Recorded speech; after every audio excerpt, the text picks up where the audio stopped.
An incredibly beautiful and at the same time terrifying mythical animal stands proudly in the middle of a snowstorm, as if merging with the snowfall and stares with its mesmerizing green eyes.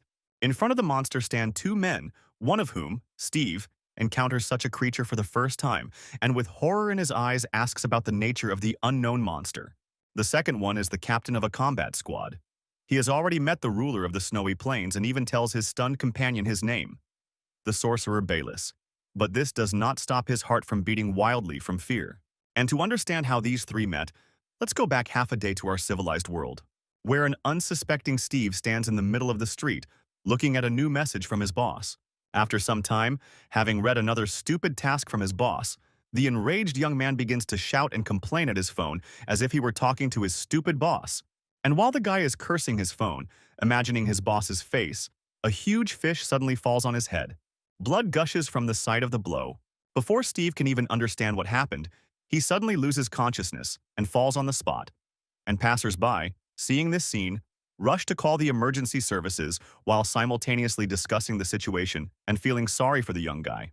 After losing consciousness, Steve and his phone end up in a time rift. Suddenly a loud voice is heard, announcing that the corrector has been found. Hearing an unfamiliar voice, the hero tries to open his eyes but fails. Consciousness slips away, and he again falls into a deep sleep. Suddenly, a huge creature appears in space, the color of the starry sky and with mystical purple eyes, which at first glance resembles a huge cat or a fox. Passing through some portal, the creature appears next to the guy and accidentally clicks on the phone, starting the installation process. Suddenly, the spatial rift appears again. This was unexpected even for the mythical cat. Suddenly, the crack starts sucking Steve in along with the unknown creature, and as the guy gradually disappears, another notification is heard with words about the spirit star. In an instant, Steve, enveloped in a purple aura, falls from the sky from that very rift and finds himself in the snowy mountains. Not far from where the hero fell is the headquarters for providing assistance in natural disasters in the snowy plains. The appearance of the other world does not go unnoticed. The headquarters worker, having noticed the energy fluctuations that increase the norm, immediately reports this to Mr. Zuo, and with his permission sends a combat team there. At the same time, our hero is still lying unconscious in the snow, and next to him, our unknown mythical creature is guarding him. A pack of wolves runs up to the guy with the obvious intention of feeding on him. But as soon as the mystical creature sees them, it immediately imitates their appearance, only with a size much larger than all the wolves, and drives the entire pack away from Steve. After the wolves leave, a rescue group appears. Rescuers quickly find the guy with the help of a four-legged detective. Finding an unconscious person, the guys professionally refuse first aid, and seeing a huge wolf next to him, they are not even surprised. Seeing traces of predators, rescuers assume that this snow wolf is the boy's spiritual beast, and it is thanks to his protection that the young man is still alive and well. While the squad members discuss the situation among themselves, Steve wakes up and feels terrible pain in his body. Opening his eyes, the hero gradually begins to come to his senses, gradually remembering his past. Among the memories, there were both clear and blurry memories. After some time, Steve, seeing that there is a lot of snow around, realizes that he has been transported.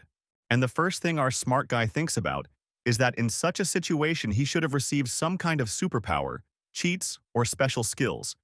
But not feeling any special changes in his body, he starts screaming at the sky where, in his opinion, the gods or unknown forces are located who sent him here. Seeing this scene from the outside, the rescuers begin to think that the young man is not very smart or hit his head when he fell. While some are deep in thought, other members of the squad inform the captain that the identity of the victim has been established. After reading the file, they learn the boy's name and age, namely Steve, 18 years old, as well as his place of residence, school, and college, where the high school student was going to enroll. Most importantly, the squad learns that Steve is an orphan of a fallen hero, and it was with his appearance that all the people who suffered from the Beast Uprising were identified. Which means only one thing. This boy needs to be protected. Seeing such a special person, one of the rescuers gives in to a surge of curiosity and asks the guy how he was able to survive the centipedes. But Steve doesn't have time to answer, because behind his interlocutor's back appears that huge creature, the sorcerer Belis. Seeing the beast, the captain explains to the surprised boy who it is and suggests that he cannot write on them.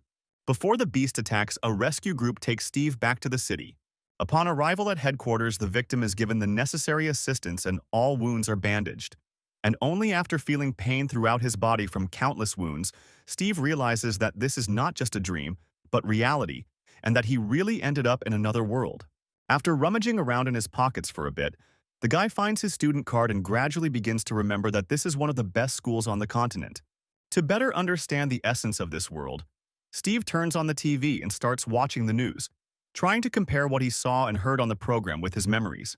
And suddenly, unexpectedly, the news shows the main daytime wanderer, Sean, who was in the same place where the guy was found. But the most amazing thing is that he is sitting on top of that huge monster, the ruler of the snowy plains. Seeing this, Steve, in surprise, runs up to the TV and, as if not believing his eyes, furiously tries to see if the monster is really a man. Gradually, the memories become clearer, and Steve begins to remember the structure of this world, namely that there is a profession here, a spirit manager.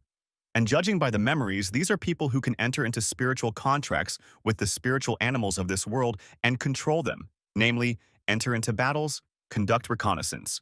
Remembering everything, Steve comes to the conclusion that he is not yet a spirit controller, but in his soul he is simply delighted that he got into the world of fantasy. And suddenly a familiar loud voice is heard in the air, which announces that the proofreader's status has been confirmed. Hearing a voice out of nowhere, the high school student jumps up in surprise. After looking around and making sure that there is no one else around except the big wolf, Steve begins to suspect that it was the wolf speaking and expresses all his suspicions, asking the animal if he has become a spirit, and reminding him that animals are no longer allowed to become personal spirits. And seeing the smug face of the impudent wolf, he loses his temper and shouts, clarifying that this was not praise.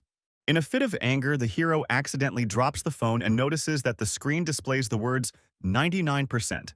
Seeing the blue screen, the guy looks in surprise at the phone he took from Earth and realizes that something has changed.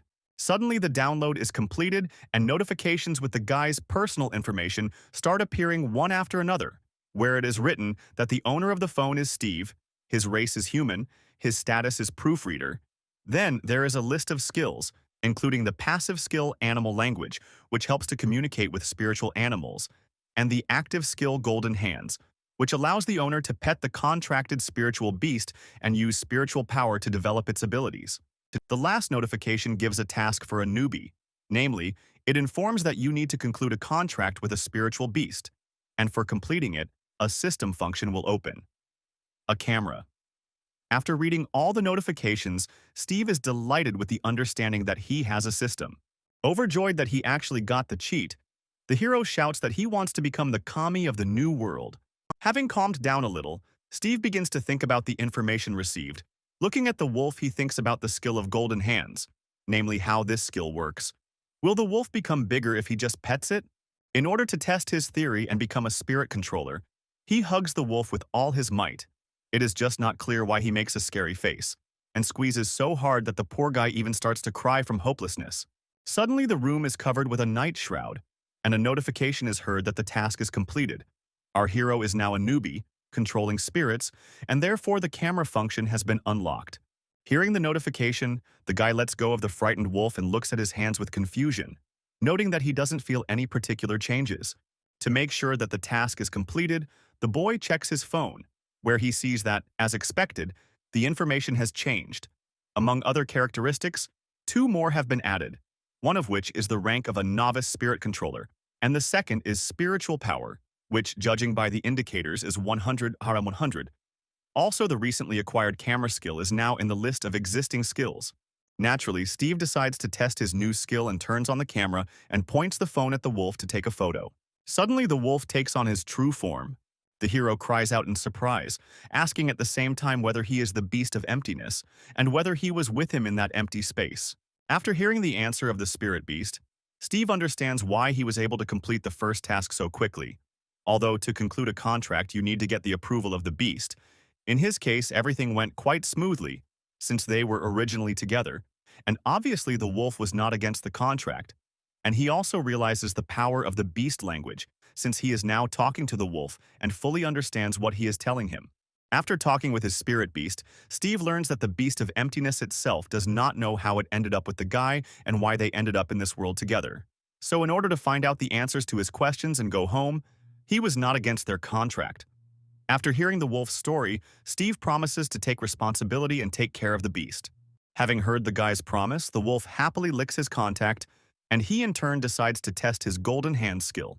While petting the dog, the boy recalls the classification of spirit beasts, namely inferior, ordinary, good, excellent, and superior, which he recalls is equivalent to human IQ. Analyzing the data obtained, Steve understands that this is an unusual dog and he has excellent natural abilities. While the hero is enthusiastically petting the husky, he does not notice how, using the golden hand skill, he has used up all his spiritual power and loses consciousness. At this time, standing at the entrance to the other world, Sean learns from his spirit animals that something unknown is being born in the depths of this other world. This thing grew from countless tentacles similar to branches. They were intertwined together, forming something between a tree and a rock. And then it took on a human form, or rather it was something very similar to an overly realistic statue, with white hair, creepy eyes, and a smile, the mere sight of which makes you shudder. After some time, Steve receives a new task from the system, which says that he must raise the contracted spirit beast to the normal level of 2 stars, and the reward for the task will be the opening of the skill of rapid assimilation, which allows the spirit beast, after the end of the battle, to gain more experience.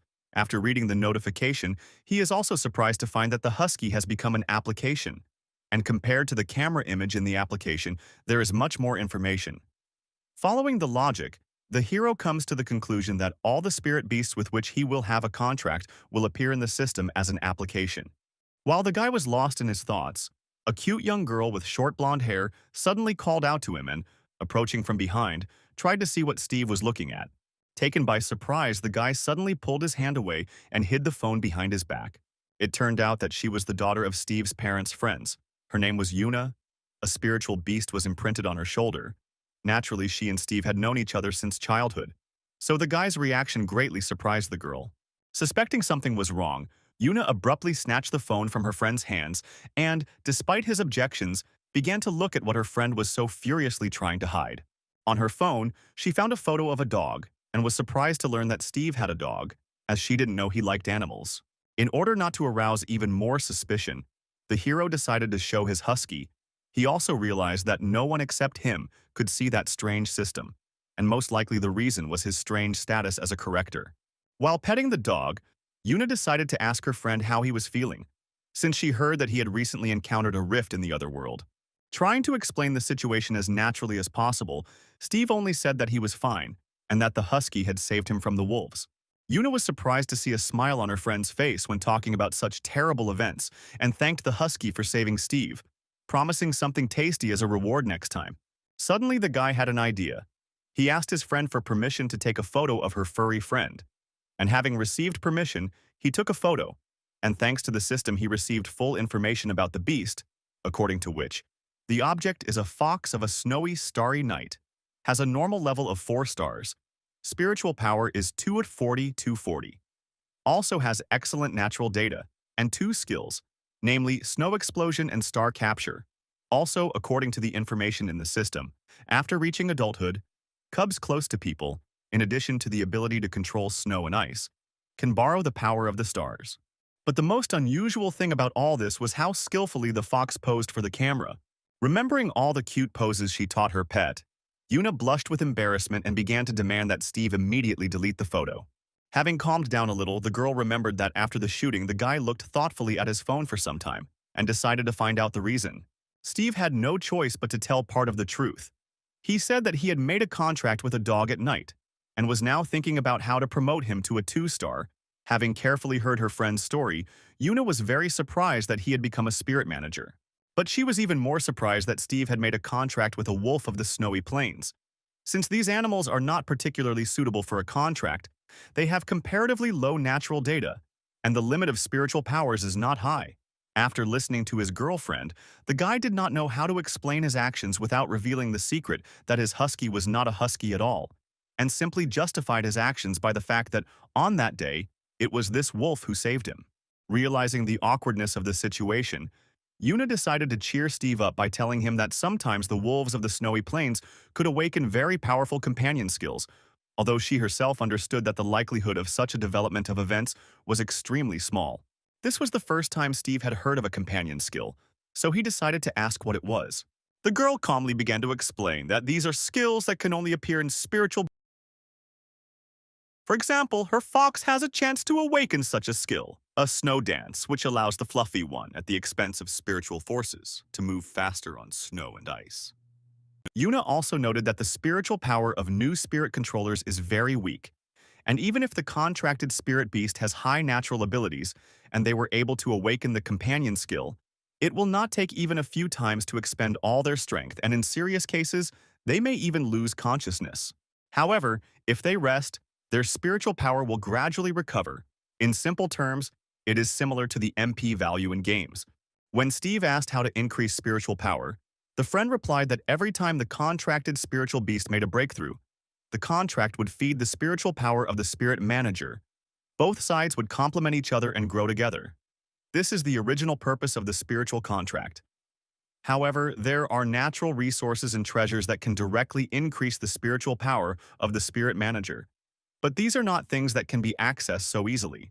Having heard such a detailed and comprehensive answer to his question, Steve decided to ask about the limit of spiritual power, namely, whether they are the same for the beast and the manager.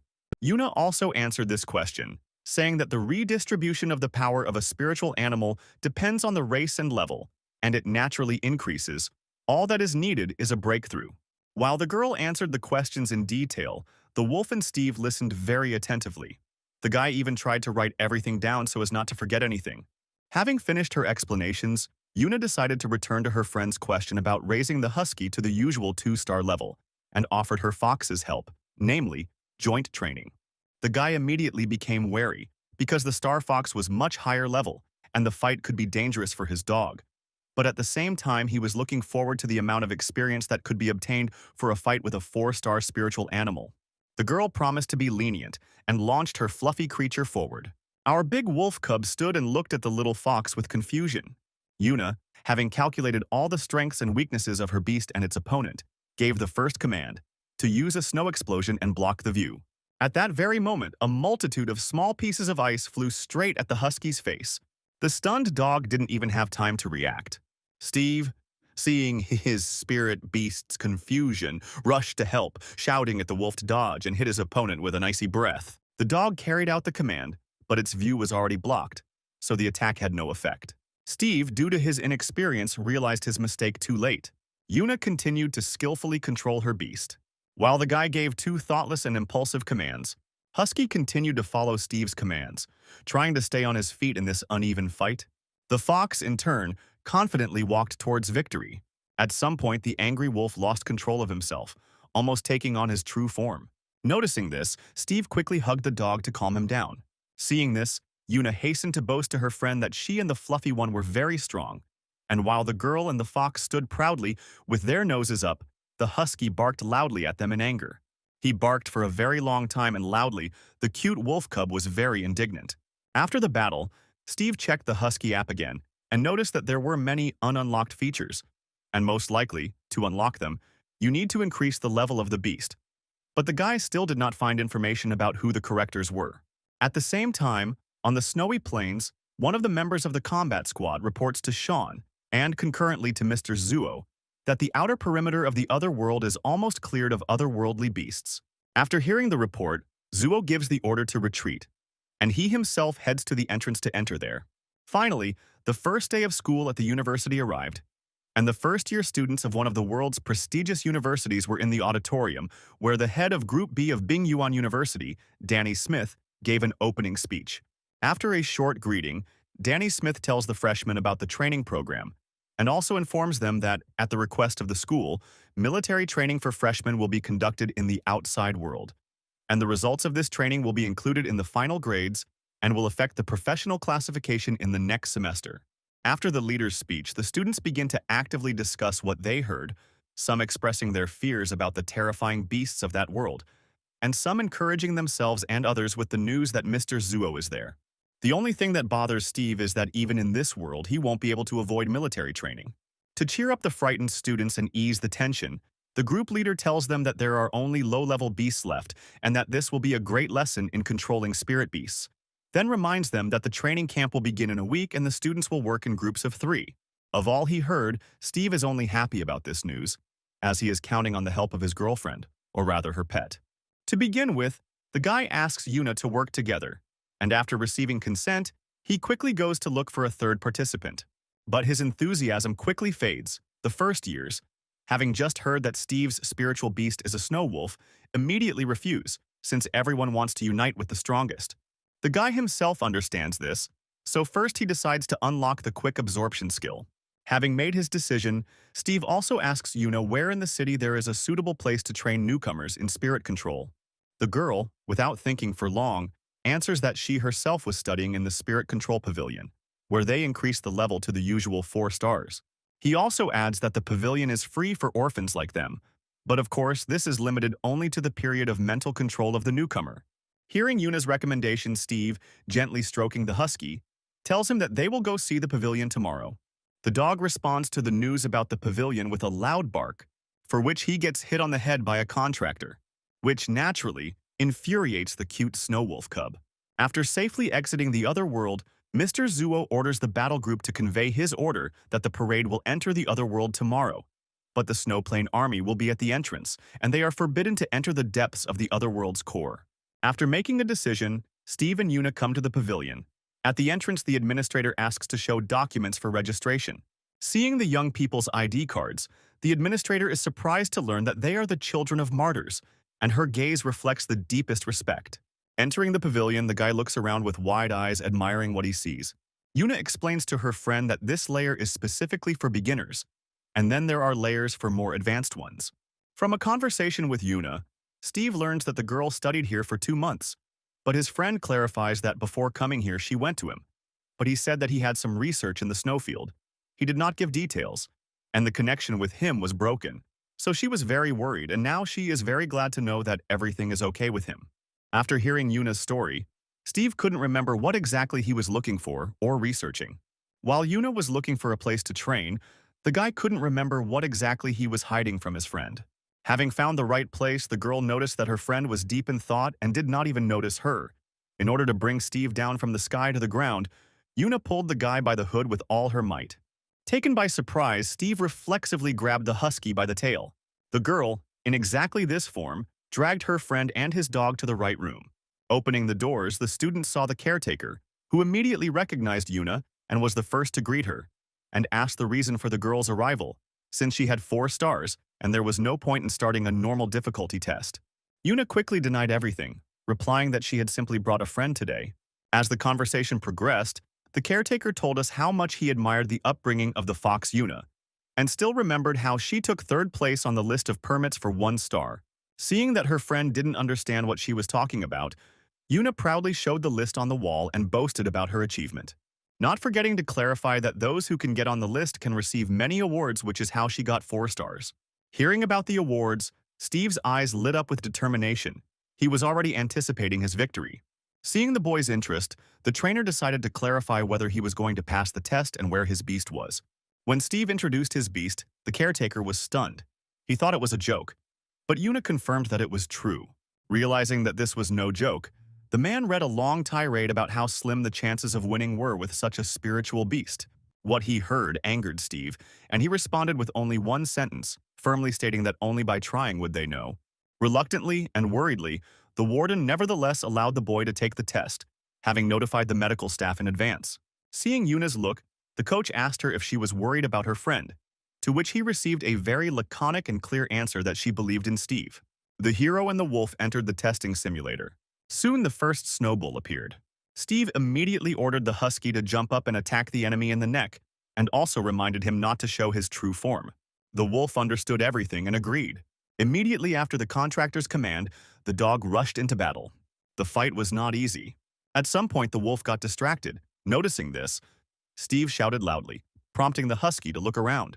Hearing the warning, the wolf focused all his attention on the enemy. The fight was difficult. Both animals were badly wounded, but the wolf had no intention of giving up. Having seen such a tough fight, the caretaker was surprised to realize that this wolf was special, because despite all the wounds, he continued to get up. Yuna also watched the fight with bated breath. On the screen, a dozen boars were seen surrounding a wolf. Husky continued to take hits from his enemies. Suddenly, the wolf acquired an unknown strength. His eyes glowed with determination, and his body exuded an unknown aura. Yuna and the caretaker were simply stunned. None of them had ever seen a snow wolf with a red aura. They did not understand what was happening, although the trainer felt that he had seen something like this somewhere before, but he could not remember where exactly. At the same time, the fight continued. The husky was not going to give up. The boars were surprised by the wolf's terrifying roar. The girl and the caretaker were also standing in front of the monitor and watching with complete misunderstanding. The caretaker was extremely surprised to notice that the wolf had the intimidation skill, since this is a skill that only the ruler of the population has. But in this situation, this skill was useless. Under normal conditions, the boars would have already run away headlong, or they would have been stunned. But these boars are not real, but only simulations.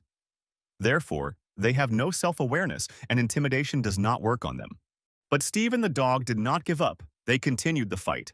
The snow boars continued to attack from all sides.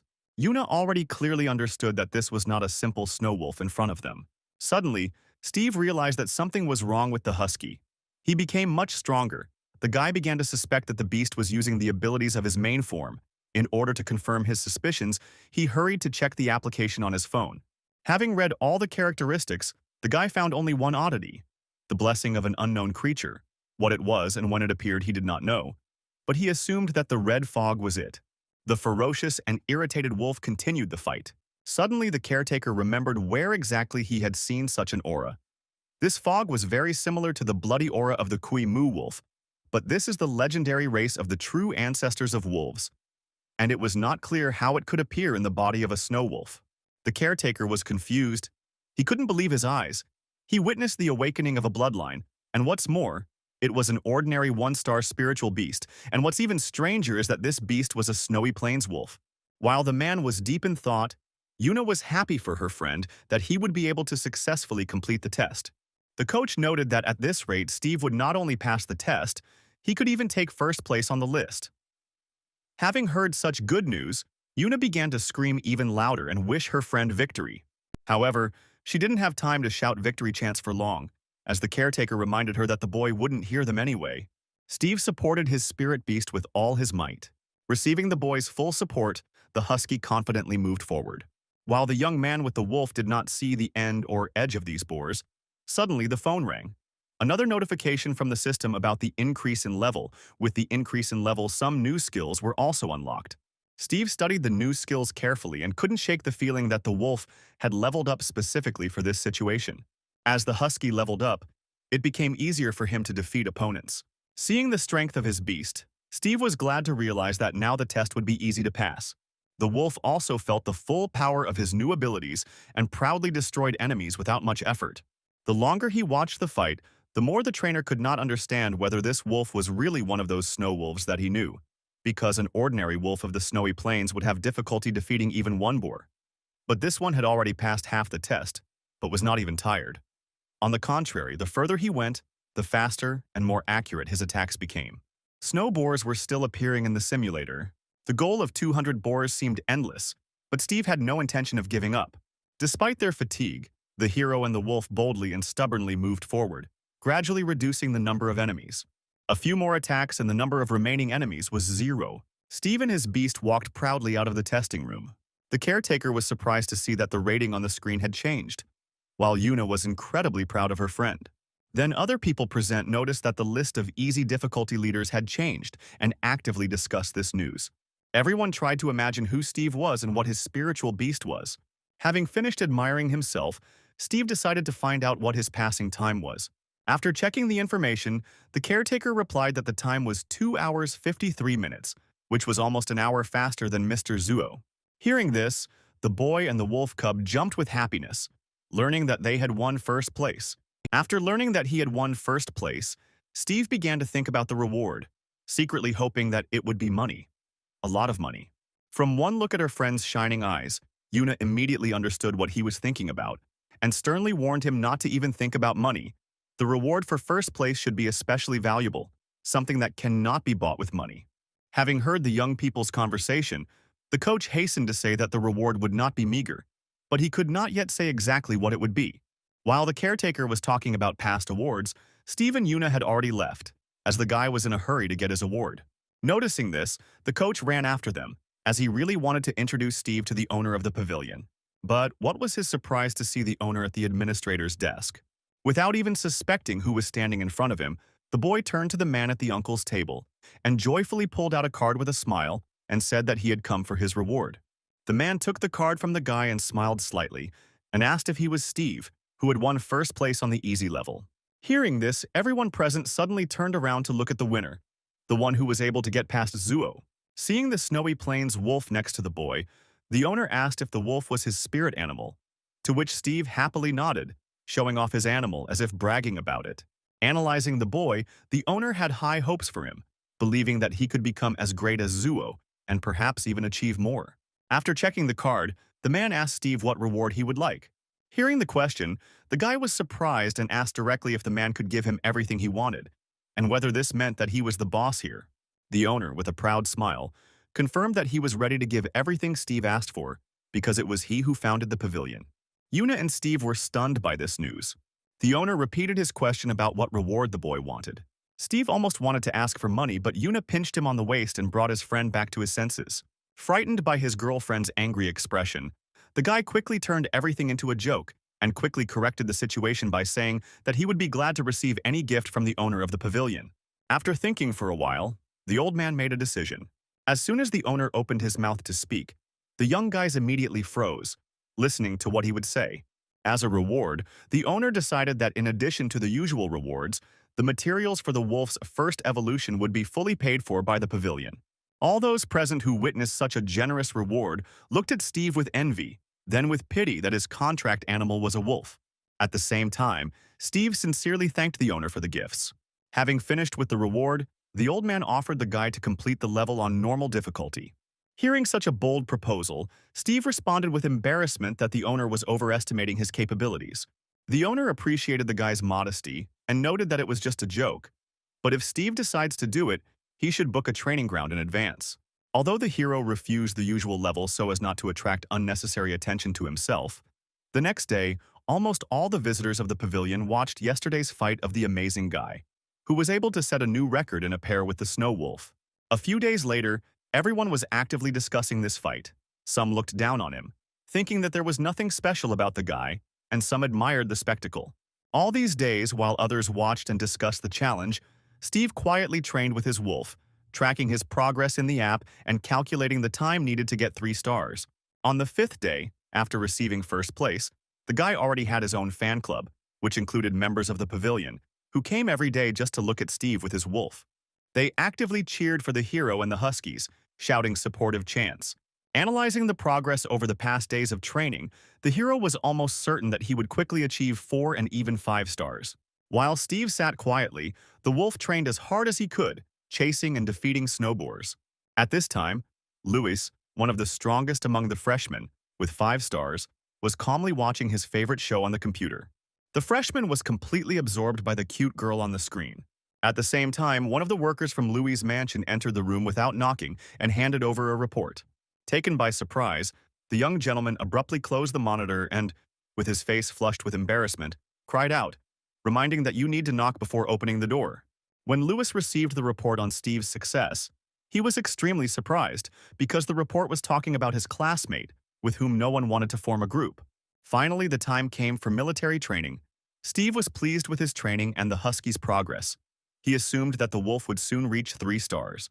Suddenly, a teacher approached Yuna and Steve and said that their team was complete, which greatly surprised our couple, since they had not yet found a third member.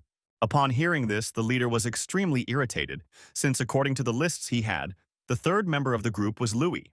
Louis hastened to justify his actions by saying that he had forgotten to submit an application. Then he approached Steve and extended his hand asking to be taken into the group. Seeing that the guy was in no hurry to answer, Louis introduced his 5-star snow elf. Taking advantage of the opportunity, Louis planned to test the strength of the number 1 in the ranking, since he always trains at home and there was no opportunity to visit the pavilion. Before the guys could finish speaking, one of his classmates called Louis and was indignant that he had previously said that he was already in the group. In order to get out of the situation, the guy hastened to explain, saying that at that time he had things to do, and now only Steve had a place in the group.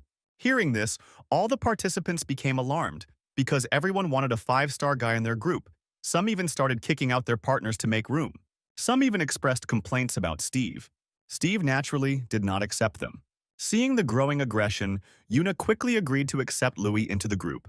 Hearing this, Steve proudly announced to everyone that the list had already been passed on to the teacher and Louis was now in their group, which greatly angered the candidates for the best freshman group. Seeing that the group's issue had already been resolved, the leader ordered them to take their seats on the buses, and the students set off on their journey. On the way to their destination, the guys chatted cheerfully. Louis spoke with admiration about Zuo, who held all the existing records in the pavilion for 10 years.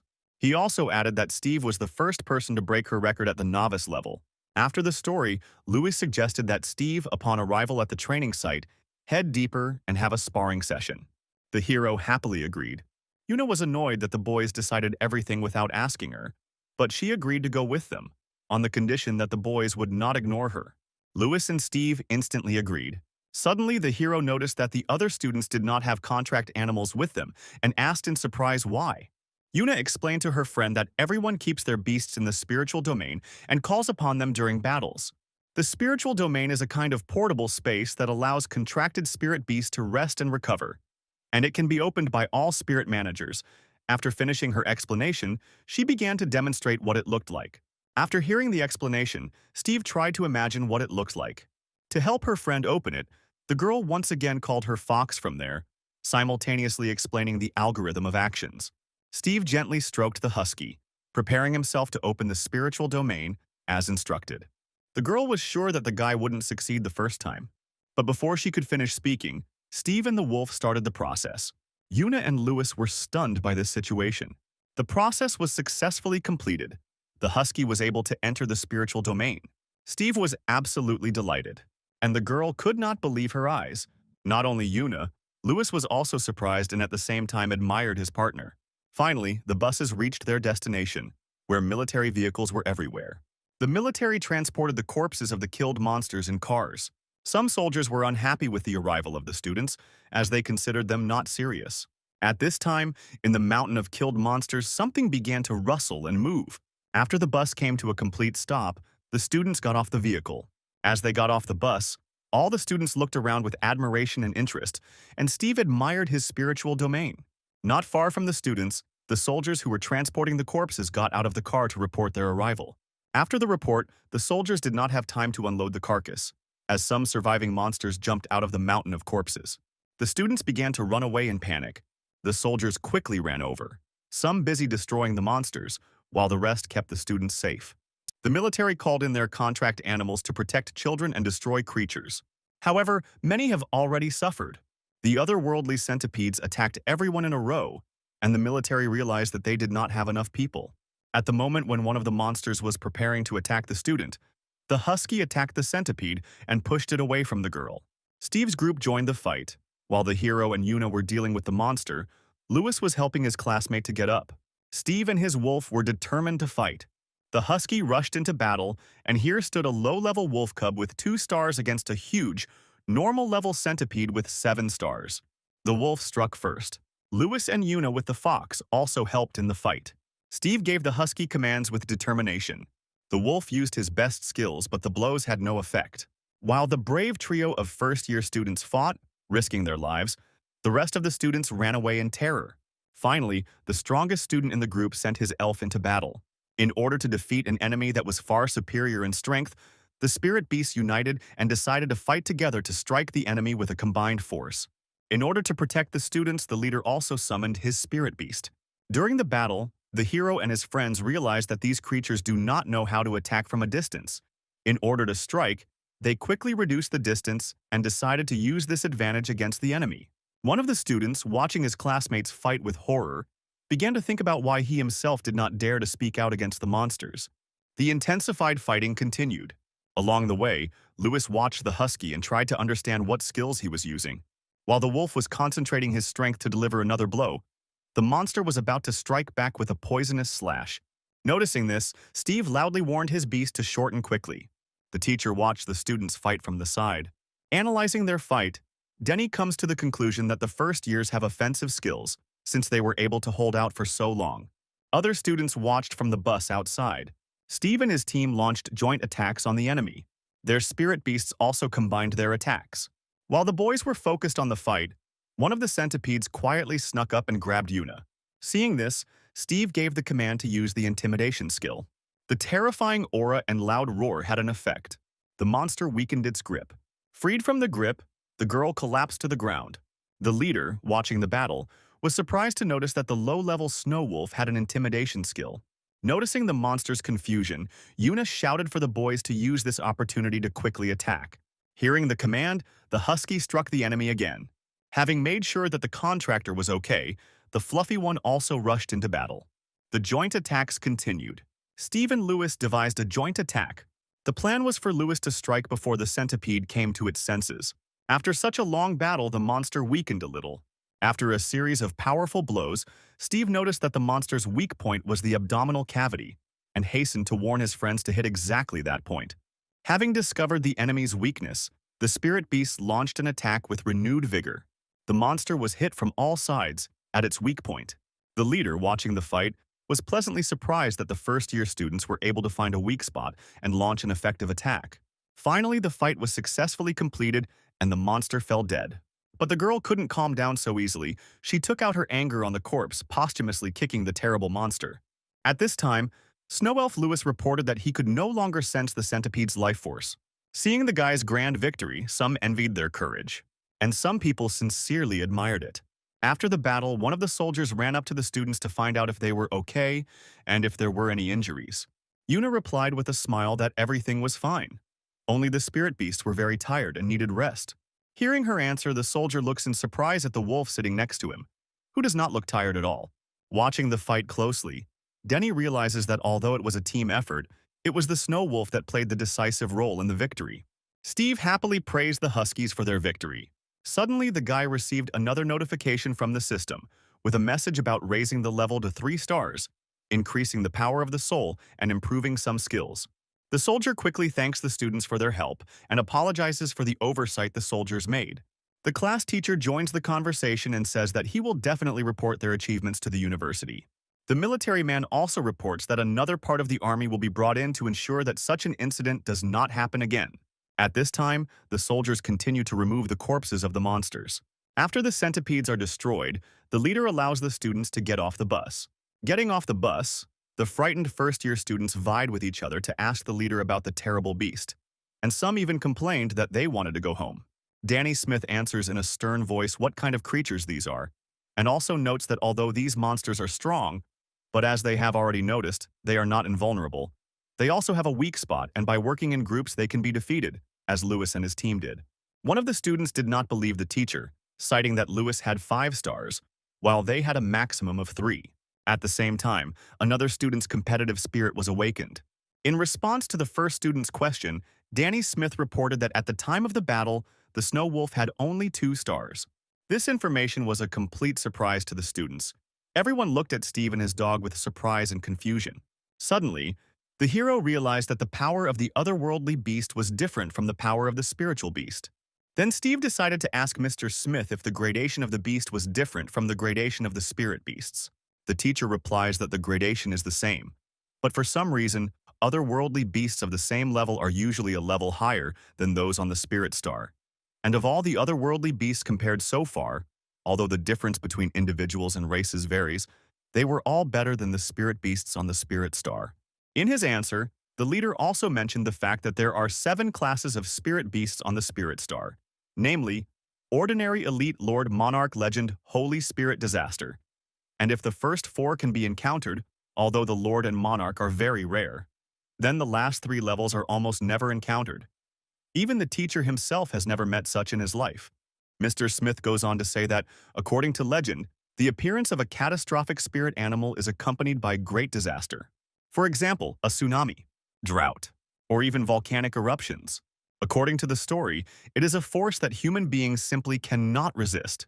After hearing the answer, the students had a very reasonable question. Is it possible to make a contract with such a powerful beast of catastrophic level?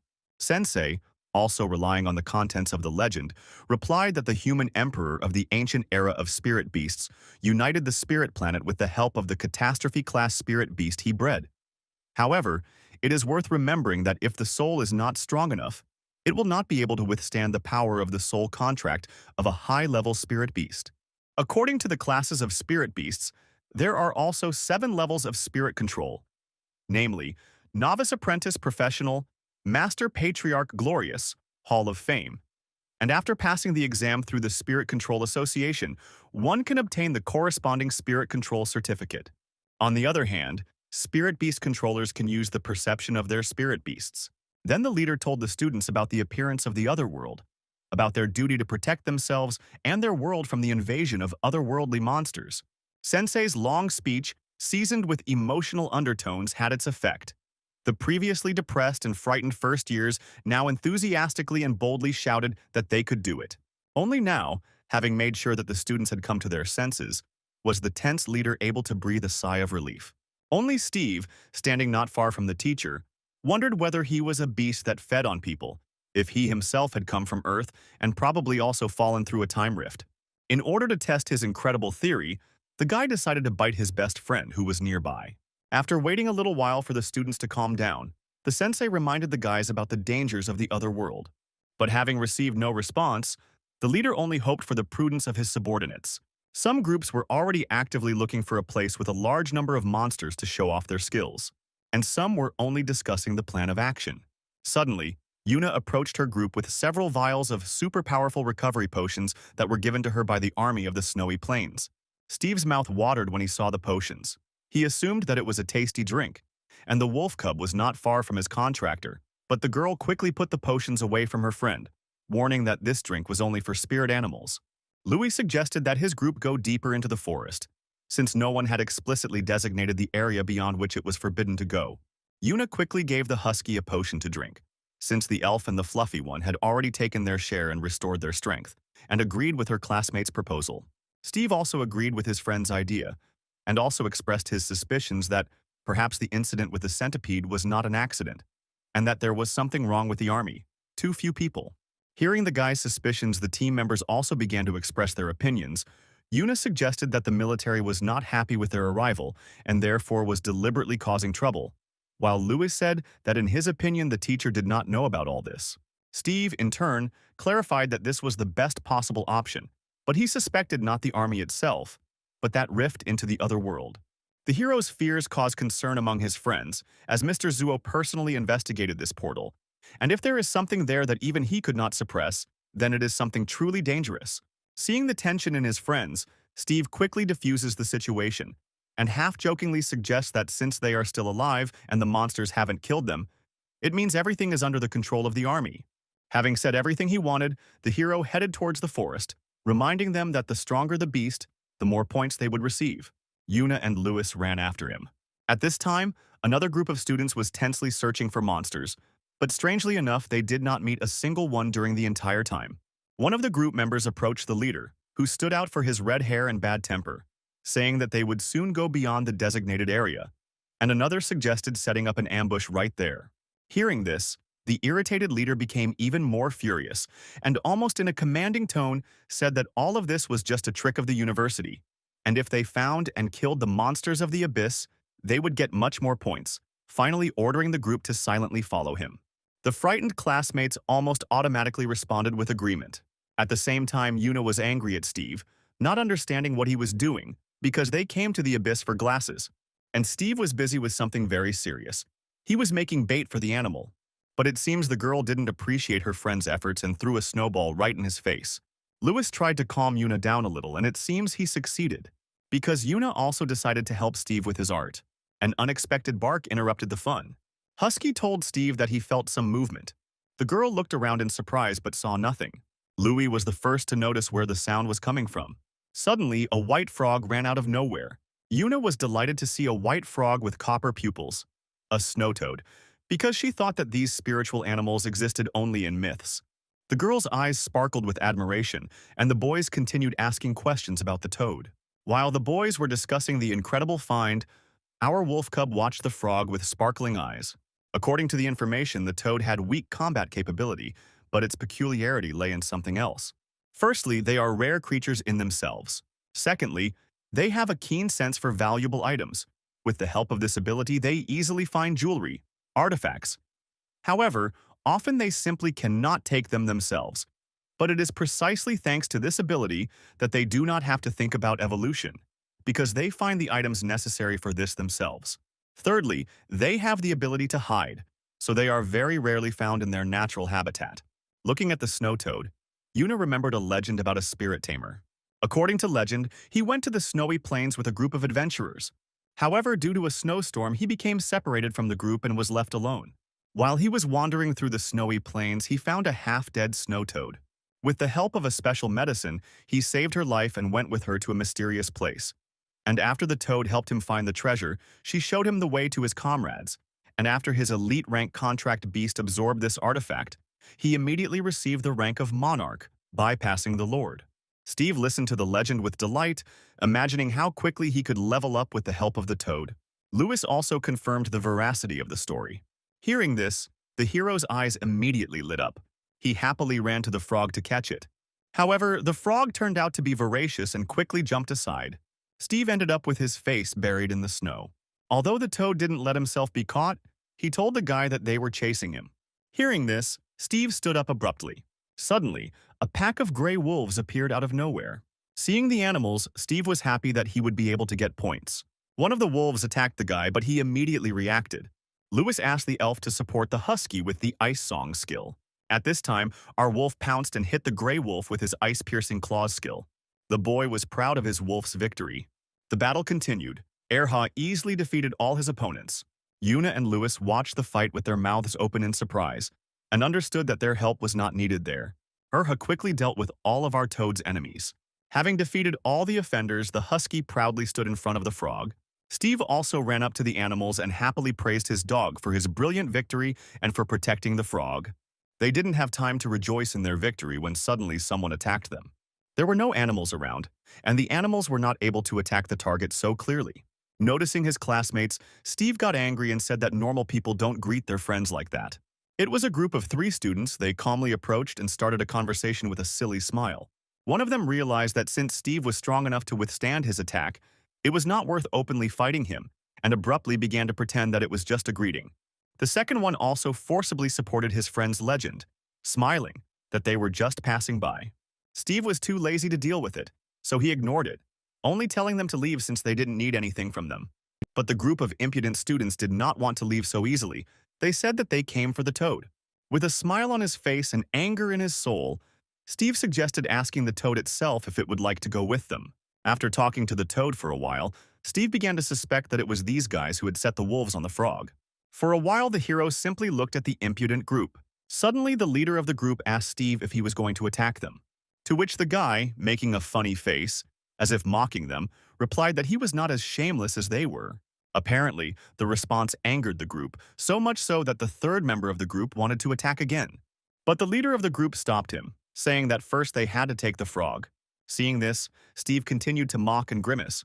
Yuna and Lewis, understanding the situation and the degree of impudence of the other group, had already prepared a supply of snowballs and were waiting for Steve's further actions. The leader of the group slowly approached the toad and, holding out his hand, gently asked it to come closer.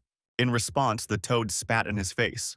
Steve didn't miss the chance to tease him, reminding him that the frog had no desire to join them. Naturally, the toad's little greeting angered the guy, and he decided to take her by force. But Steve stopped him, not letting him get close to the frog. Seeing this, the rest of the group suggested that the leader attack together. Without waiting for an answer, they rushed into battle. But the snow wolf quickly crossed all the attacks and protected the toad. This made the attackers even more angry. At the same time, the toad said that it was they who set those wolves on her. Hearing this, Steve decided to ask directly. The group leader did not expect such a question and accidentally gave himself away by asking Steve how he knew about it. With their suspicions confirmed, Steve and Louis prepared for battle. The enemy group also prepared to attack, but one of the group turned to Louis with a warning that because of this fight, their clans would begin to feud. Louis looked at the guy in bewilderment, not understanding what kind of feud between the clans there could be if he didn't even know him. The guy obviously didn't like the answer. Louis added that it was their fault, since they were the ones who set the animals on them. Yuna, who had been standing to the side all this time, also approached her friends and decided to support them. And then the first member of the enemy group to disturb the peace was the one who struck with an ice spear. The blow was aimed at Steve. Urha reacted instantly, covering the guy from the attacker's blow. But this did not stop the enemy. He continued to deliver cyclical blows with his skill. Husky also zealously defended Steve and fought off attacks. Another member of the group began to comment on his friend's actions, boasting that his friend was a master of offensive abilities, and warning that if the guy did not want to get hurt, it would be better to give up the toad. Steve gave a clear refusal, justifying it by the fact that the frog itself did not want to join them. Undoubtedly, this was not the answer they expected, and they continued the battle. The spiritual beasts of the uninvited guests went on the attack. Yuna also sent his fluffy friend into battle. Lewis noticed that the opponents were fighting extremely unfairly. They directed all three attacks at the wolf, who was in confusion. With the help of the elf and the fox, the husky survived these attacks. Steve and his friends discussed this attack and also thought about their next moves. At this time, the opponents were simply stalling for time, waiting for the leader's special spell. Suddenly, Yuna noticed that one of the enemy's spiritual beasts, the ice snake, had disappeared from sight. Suddenly, a snake appeared right behind the snow wolf. The enemy's spirit beast began to conjure an ice prison. Ice spikes appeared right under the husky. After some time, the ice completely surrounded the husky and imprisoned him. The enemy was pleased with the successful completion of the plan. However, Steve was confident in his wolf's abilities. Such a worthless prison could not detain Erhu. We didn't have to wait long. The dog, having broken the walls of the ice cocoon, calmly walked out of prison. Suddenly, the once proud husky lost his balance and could barely stand on his paws. The enemy, overjoyed, said that it was all thanks to his brother's skill, who created a slippery ice surface so that the spirit beast could not move. But imagine their surprise when Steve responded to their praise with only a grin. The guy replied with disdain that there was nothing to brag about, since only one of their group had attacking abilities. And with an evil smile, he added that his wolf cub also had an attacking ability in his arsenal, Ice Death. Immediately on command, Erha began the attack. The enemy animals fled in terror, and not only they, their contractors were also horrified. Louis was also extremely surprised. While the opponents were in confusion, the wolf and the elf joined forces. Fluffy also joined the attack. While the battle was in full swing, Lewis suddenly remembered and decided to ask Steve how he found out that it was these guys who set the animals on the toad. The guy was extremely surprised to learn that his friend understood spiritual beasts even without a contract. After some thought about how they were able to detect a snow toad that has the ability to hide, the boys come to a common conclusion. They assume that since the toad allowed itself to be discovered, it means that where it was found, there is such a treasure that must be protected despite the danger of being discovered. Having narrowly avoided the final attack, the enemy discussed their next plan of action. It was decided to use hypothetical disputes to induce the animals into a berserk state. Seeing the animals in such a state, Steve and his friends were a little confused. The spirit beasts were too small to enter the berserk state. The wolf cub also mentally compared his opponents with the previously defeated centipede. After the comparison, the wolf cub felt relieved. The battle continues. After some time, the opponents were defeated. After the loss, the boys picked up their animals. They called off the summoning of the beasts so that they could recuperate in the spiritual domain. The toad and his protector proudly watched their offenders. Steve and his friends also saw off their friends with a smile. Apparently, the hero's kind words were not particularly appreciated by the losers. Steve was surprised that the boys still left, leaving the toad behind, and Lewis explained that after the loss, they didn't have a chance. Yuna gently stroked the frog and suggested that they wouldn't be able to make a contract with the toad either. The frog suddenly approached Erhu. She croaked something and climbed onto the husky's head. Steve explained that she wanted to take them to one place. The guys didn't expect this.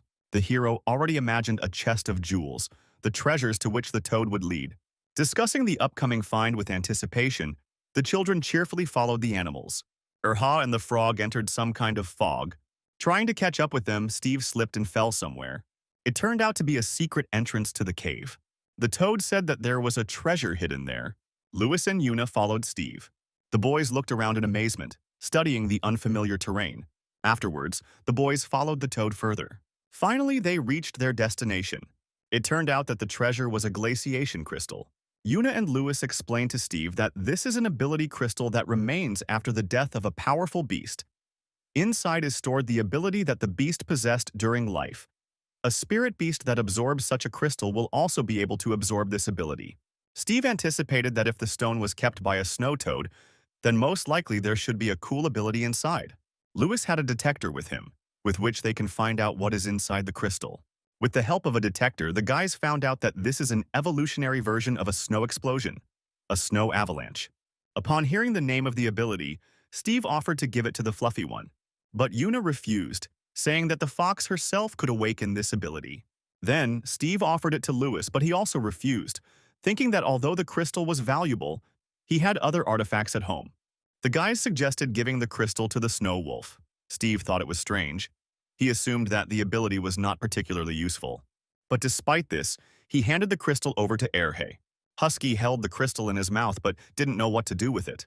Seeing Steve's confusion, Louis suggested that Erhu should absorb him with spiritual energy. Having heard the method, the wolf began to absorb, and since the process would take about an hour, Yuna suggested that they rest a little and then go earn points. After the girl's proposal, Steve suddenly jumped, which greatly surprised his friends. He angrily remembered that he had to force those three to leave the thing from the animals. This came as a surprise to Yuna and Louis. Seeing his friend's misunderstanding, Steve quoted the teacher's words about the danger coming from more than just animals, meaning that if they had lost that fight, they would have lost their points. After their friend's explanation, Louis and Yuna realized that now they would have to fear more than just animals. After half an hour, the husky had completely absorbed the crystal. After absorbing Erha, he received the rank of a normal beast with 4 stars, and the maximum limit of spiritual power also increased to 450. Steve praised the dog and suggested that he go out and try out the new skill. Seeing that the boys were about to leave, the frog began to croak something actively. Steve translated the frog's speech for his friends, and it turned out that she wanted to stay close to Erha. This surprised Louis greatly, since newcomers can only make a contract with one beast. But Yuna suggested that since Erha was able to reach 4 stars in just a week, it was quite possible that making a contract with a second beast would not be a problem for Steve either. However, Louis insisted that during all this time no one had been able to overcome this limitation. Neither in legends nor in ancient writings there was no such mention. And at this time, Steve had already approached the frog to conclude a contract. The hero began to conclude a contract. The friends were stunned by what they saw, and the contract was successfully concluded. Louis advised Steve to hide it in a secret place so that others would not find out, to which the guy replied with a smile that there were no strangers here. After signing the contract, the hero hurried to check the application on his phone. The appendix described in detail all the characteristics of the spirit beast.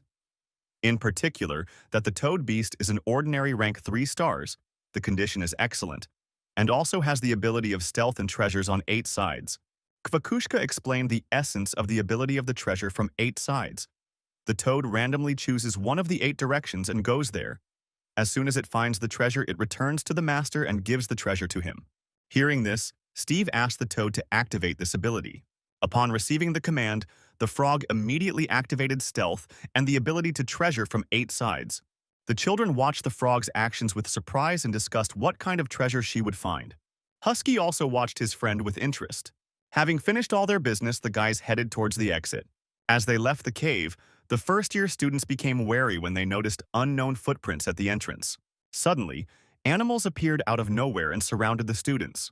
Louis and his friends prepared to fight back. But suddenly Steve stopped them. He was going to fight them himself. The hero wanted to test his wolf's new abilities.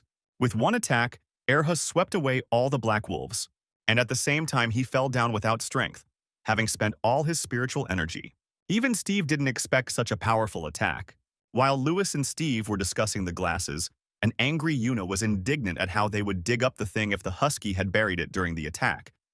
Then Steve, seeing his friend's angry expression, suggested that she take a rest, and that she and Louis would dig everything up themselves. The husky smelled something, and the boys started looking around. Turning around, they saw another group of animals. This time Steve said he couldn't help because Erha had used up all his strength. Yuna suggested fighting herself while the guys dug up the thing, but Louis also decided to participate in the fight to give the elf a chance to rise. Then Steve, complaining that it would have been better if he had also participated in the fight, went with his wolf to dig up the thing. The next day, Louis and Yuna became worried when they saw their friend's face. Steve justified it by saying that the wolf's noise was keeping him awake, when in fact it was because he was using his skillful hands ability too much. Yuna happily hugged Erhu and thanked him, as they were able to accumulate a lot of points thanks to the avalanche. Having finished exchanging pleasantries, the guys went on to look for prey in order to earn more points. This time, their path was blocked by centipedes, But after raising their levels, even animals with 7 stars were not scary for the heroes. Compared to the first day, they dealt with the animals quite quickly now, or rather, the wolf alone could handle them. But there was one small problem. After using the snow avalanche, I had to dig the thing out. A group of more monsters, and another avalanche attack on them. This skill helped the guys out too often. And this time too, having met another horde of animals, the guys sent the wolf cub forward, relying on his snow avalanche skill. But the attack failed. There were too many monsters. Only now, running away from the crowd of angry animals, the students realized that they had gone too deep into the wilds. Finally, the red-haired student, after raising the level of his spiritual beast, the snowboar, to 5 stars, was able to defeat the 7-star monster. While the leader admired his trophy, the other members of the group were too tired from the fight. They thought that the victory was hard-won, and were afraid that if they went further into the abyss, they might not return. They also thought that they had enough points, so there was no point in taking further risks. The leader, considering that they had reached deeper than the other groups, decided that most likely they would have more points, and most importantly, that even Louis would not be able to score more points. At this time, Louis and his group looked at the huge bag of things and thought about only one thing: how to drag all this to the base. The only reasonable option seemed to be to ask the military for a cart. Finally, the decisive day arrived. The test was completed, and at the general meeting, the leader was going to announce the achievements of the first-year students and the results of the test. To begin with, he listed the criteria by which the guys would be assessed. The first-year students eagerly awaited their final grades. The teacher sat down at his desk and began calling students from the list to check their things. The guys were very nervous. The students took turns approaching Mr. Denny, checking in, and providing their items for counting. After seeing the results of the other groups, the members of the red-haired guys group became more and more confident that they would have the best result since the others scored less than 1,000 points. While Louis was standing in line with a small bag containing an item from a normal rank beast, a red-haired guy walked past him, and seeing the size of Louis's bag, he grinned, thinking that this was all their loot, and went on to hand over his bag to the teacher. Noticing such an open mockery from his classmate, Louis felt awkward and waited impatiently for Steve and Yoon to return, as they were supposed to bring the main bag of things. Finally, it was the turn of the group of guys with nice hair, and suddenly the students started to stir. As he expected, among those who had already counted their points, his group had the best result. After them came the turn of Louis's group. Some of the guys' fans were keeping their fingers crossed for him and wishing him luck. After looking at the list, the teacher called the boy. Although his friends had not yet returned, Louis came up and handed over the small bag he had with him. The manager was surprised but began counting. All this time the boy was nervously waiting for his friends, thinking that they would not make it on time. He asked the teacher to wait a little. But suddenly there was a loud sound and everyone turned around sharply. It was Yuna and Steve, with a huge bag of things on a cart. The boys proudly pushed the cart towards the teacher's desk. Seeing such a huge bag, the red-haired boy who considered Louis his main rival was speechless. The leader jumped up from his seat in surprise and hurried to clarify whether the bag contained resources from the animals they had hunted. Having received a positive answer, Mr. Denny became slightly irritated, because now he would have to start the calculations from the beginning. Louis and Steve had a hard time dragging the item to the counting table. When the manager saw the contents of the bag, he couldn't believe his eyes. And it wasn't just him. Louis's self-proclaimed rival was also in shock. The guy couldn't understand how this was possible, but he didn't doubt Louis's honesty. At this time, Steve's group was waiting with anticipation for the results of the count. Having finished the counting, the extremely surprised teacher reported that they had counted 260 low-level beasts, 155 medium-level beasts, and 5 high-level beasts, and in total the children had earned 23,100 points. Hearing this, all the students were in shock. Some even began to gossip that it was impossible, and most likely the guys stole the loot from others. But there were also those who did not believe in it and spoke out in defense. The red-haired man was completely speechless from what he heard and saw. Having recovered a little from the shock, the leader announced that if no one else had more points, then it could be considered that the winners had already been determined, and according to the rules, they would receive 30,000 points as a reward. Having heard the good news, Yuna and Steve have already started to divide the reward between the group members equally, i.e. 10,000 each. Louis joined the conversation and expressed his opinion that with 10,000 points, Erha would be able to reach 5 stars. The cheerful conversation was interrupted by the teacher's voice. One of the girls reported that their thing had been stolen, and the angry leader asked who exactly it was. Hearing this, the guys turned around abruptly, Everyone present was extremely surprised. The group members became worried about their friend, as they also did not know about it. The girl reported that she was fine, but her spirit beast was slightly injured. She also said she remembered the attackers. Hearing the answer, the enraged friend felt relieved and promised that as soon as they returned, she would definitely take revenge at the competition. After listening to the student, the teacher once again reminded the students that outside the university, danger comes not only from monsters but also from other groups, and this situation will serve as a warning to them. Students who had previously turned a blind eye to all this were now seriously worried, because they had initially thought that such situations would cross the university. Steve and Yuna began to suspect those idiots with whom they had already had an argument. Lewis assumed that the university knew about everything, since there weren't many newcomers and they would most likely meet again at the freshman tryouts. Steve didn't understand what competition they were talking about.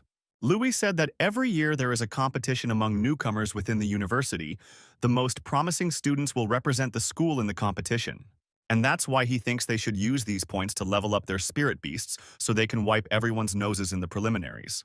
After the test was over, the students headed to the buses. On the way back, Steve happily informed his friends that after the extra 50% was counted, they each had 11,500 points. 2 days later, after checking the app, the hero noticed that Erha would be able to level up to 5 stars. Just like Louis said, the points could be exchanged at the school administration for items to level up. Husky also arrived in a good mood. Passing by the hero, the red-haired guy looked after Steve with displeasure, not understanding how he was able to reach 4 stars so quickly if at the beginning of the month he only had 1, and hoped that the spiritual pills that he received in exchange for points would help the snowboard reach 6 stars. Feeling a gaze on him, Steve turned around, but the guy was already gone. One of the teachers sat at the administrative desk. Entering the administration office, Steve said that he wanted to exchange his glasses. The teacher asked to show his student ID. Seeing that there was a first-year student in front of him, the teacher advised him to take the white pills. Noticing that the list only contained pills, Steve asked the teacher if the black pills were the best, since they were the most expensive on the list. With a bored look, the man replied that it was not so, but usually newcomers did not have enough points to buy something else. But if the guy has more than 1,000 points, the teacher continued, then he can provide a store assortment with mid-level goods. But even this did not suit the guy, Steve asked, with a smile about the highest-level artifacts for 10,000 points. The teacher was surprised and, with a distrustful smile, agreed to show the list of goods. On the list of items, the cheapest one cost 10,000. It was the bone marrow of a real wolf, and after looking at the assortment, Steve became interested in this item. The teacher explained that this was bone fluid that was obtained from a lord-level beast. He also added that, of course, they are great for wolves, and in addition to increasing the level, they also increase the maximum amount of spiritual energy. In the list of items, Steve became interested in another item which was much more expensive, 200,000 points. It was the blood of a real wolf. According to the man's explanation, it is much more effective than bone fluid and can help awaken now-lost legendary abilities. After thinking for a bit, the teacher told the boy that a lot of points were given for winning the qualifying round. Hearing the teacher, Steve asked with a smile for the bone marrow of a real wolf and 3 black pills. The teacher was very surprised when he saw the first-year student's score. Seeing the disbelief on the man's face, Steve became slightly angry and repeated his order. While the boy was rejoicing over his successful purchase, the teacher looked after him in bewilderment, not understanding where the first-year student got so many points from. When Steve got home, the first thing he did was feed the black pills to the wolf. Irha ate the pills with pleasure. As soon as the husky swallowed the pills, Steve eagerly asked what and how the dog felt, whether the rank had increased. But he didn't have to wait long. The rank and ultimate spiritual energy increased. Next, Steve fed Erhu the bone marrow of a real wolf, in the hopes that the wolf would be able to awaken an active secondary ability. The process of mastering the artifact has begun. Deep within Erha's consciousness, he confronted the energy of the black wolf. In this state, Steve could do nothing to help his beast. All he could do was wait. After some time, Erha mastered the black wolf's energy and reached 6 stars.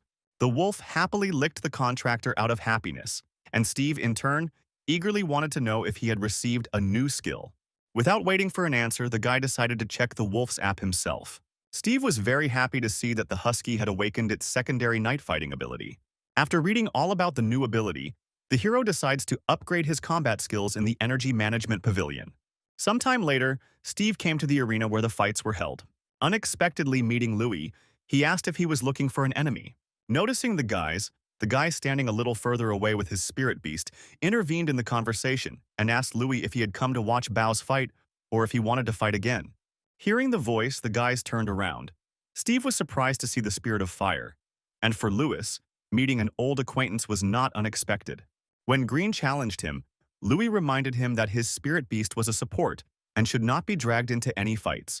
It was the first time Steve had seen the guy, so Louis whispered to him that it was Green, also a newbie, crazy about fighting, always looking for opponents here. And Green's spirit beast, Bao, is a devil that originates from fire, making him especially strong against ice element opponents. While the guys were making promises among themselves, Green once again turned to Louis, saying that he knew that ice had fighting abilities. In response, Louis just waved it off, praising Bao and asking how many stars the little devil had. The guy proudly replied that there were 7 stars and once again suggested that they fight with their fists. Overhearing their conversation, Steve was surprised to learn that ice had combat abilities, but his friend quickly clarified that it was a skill called ice weaponry and only lasted for 5 minutes. While the boys were chatting, the elf and the wolf also exchanged smiles. They were happy to meet again. Seeing his friend's curiosity, Louis offered to demonstrate the skill, but only on the battlefield. The friends were interrupted by Green, who again suggested fighting, but this time to Steve. Seeing the guy's obsession with fighting, Steve became convinced that Green was hooked on fighting. However, Steve had no experience fighting one-on-one with another tamer, so he saw this as a great chance to test his abilities. Green and Louis didn't expect Steve to agree so quickly. And here the opponents stand in the arena. From the first seconds of the fight, Green underestimated Steve, seeing that he has a spiritual beast, a snow wolf. Already almost certain of victory, Green warned Bao to restrain himself and not to hit the wolf too hard. Steve, in turn, told the wolf that although they were underestimated, the enemy was a beast with 7 stars, so they would have to try their best. The first to rush into battle was the little devil. Erha responded with an icy breath. But Bao stopped the wolf's attack in an instant. And what's more, he struck back. Steve hurried and gave the command to Erhe to bow away from the fire turtles. But the attack pursued the wolf. Tired of running away, Erha tried to stop the fireballs with his icy breath. But the little devil turned out to be stronger and conjured up even more fiery monsters. Balls of fire attacked the wolf from all sides. Erha tried to counterattack.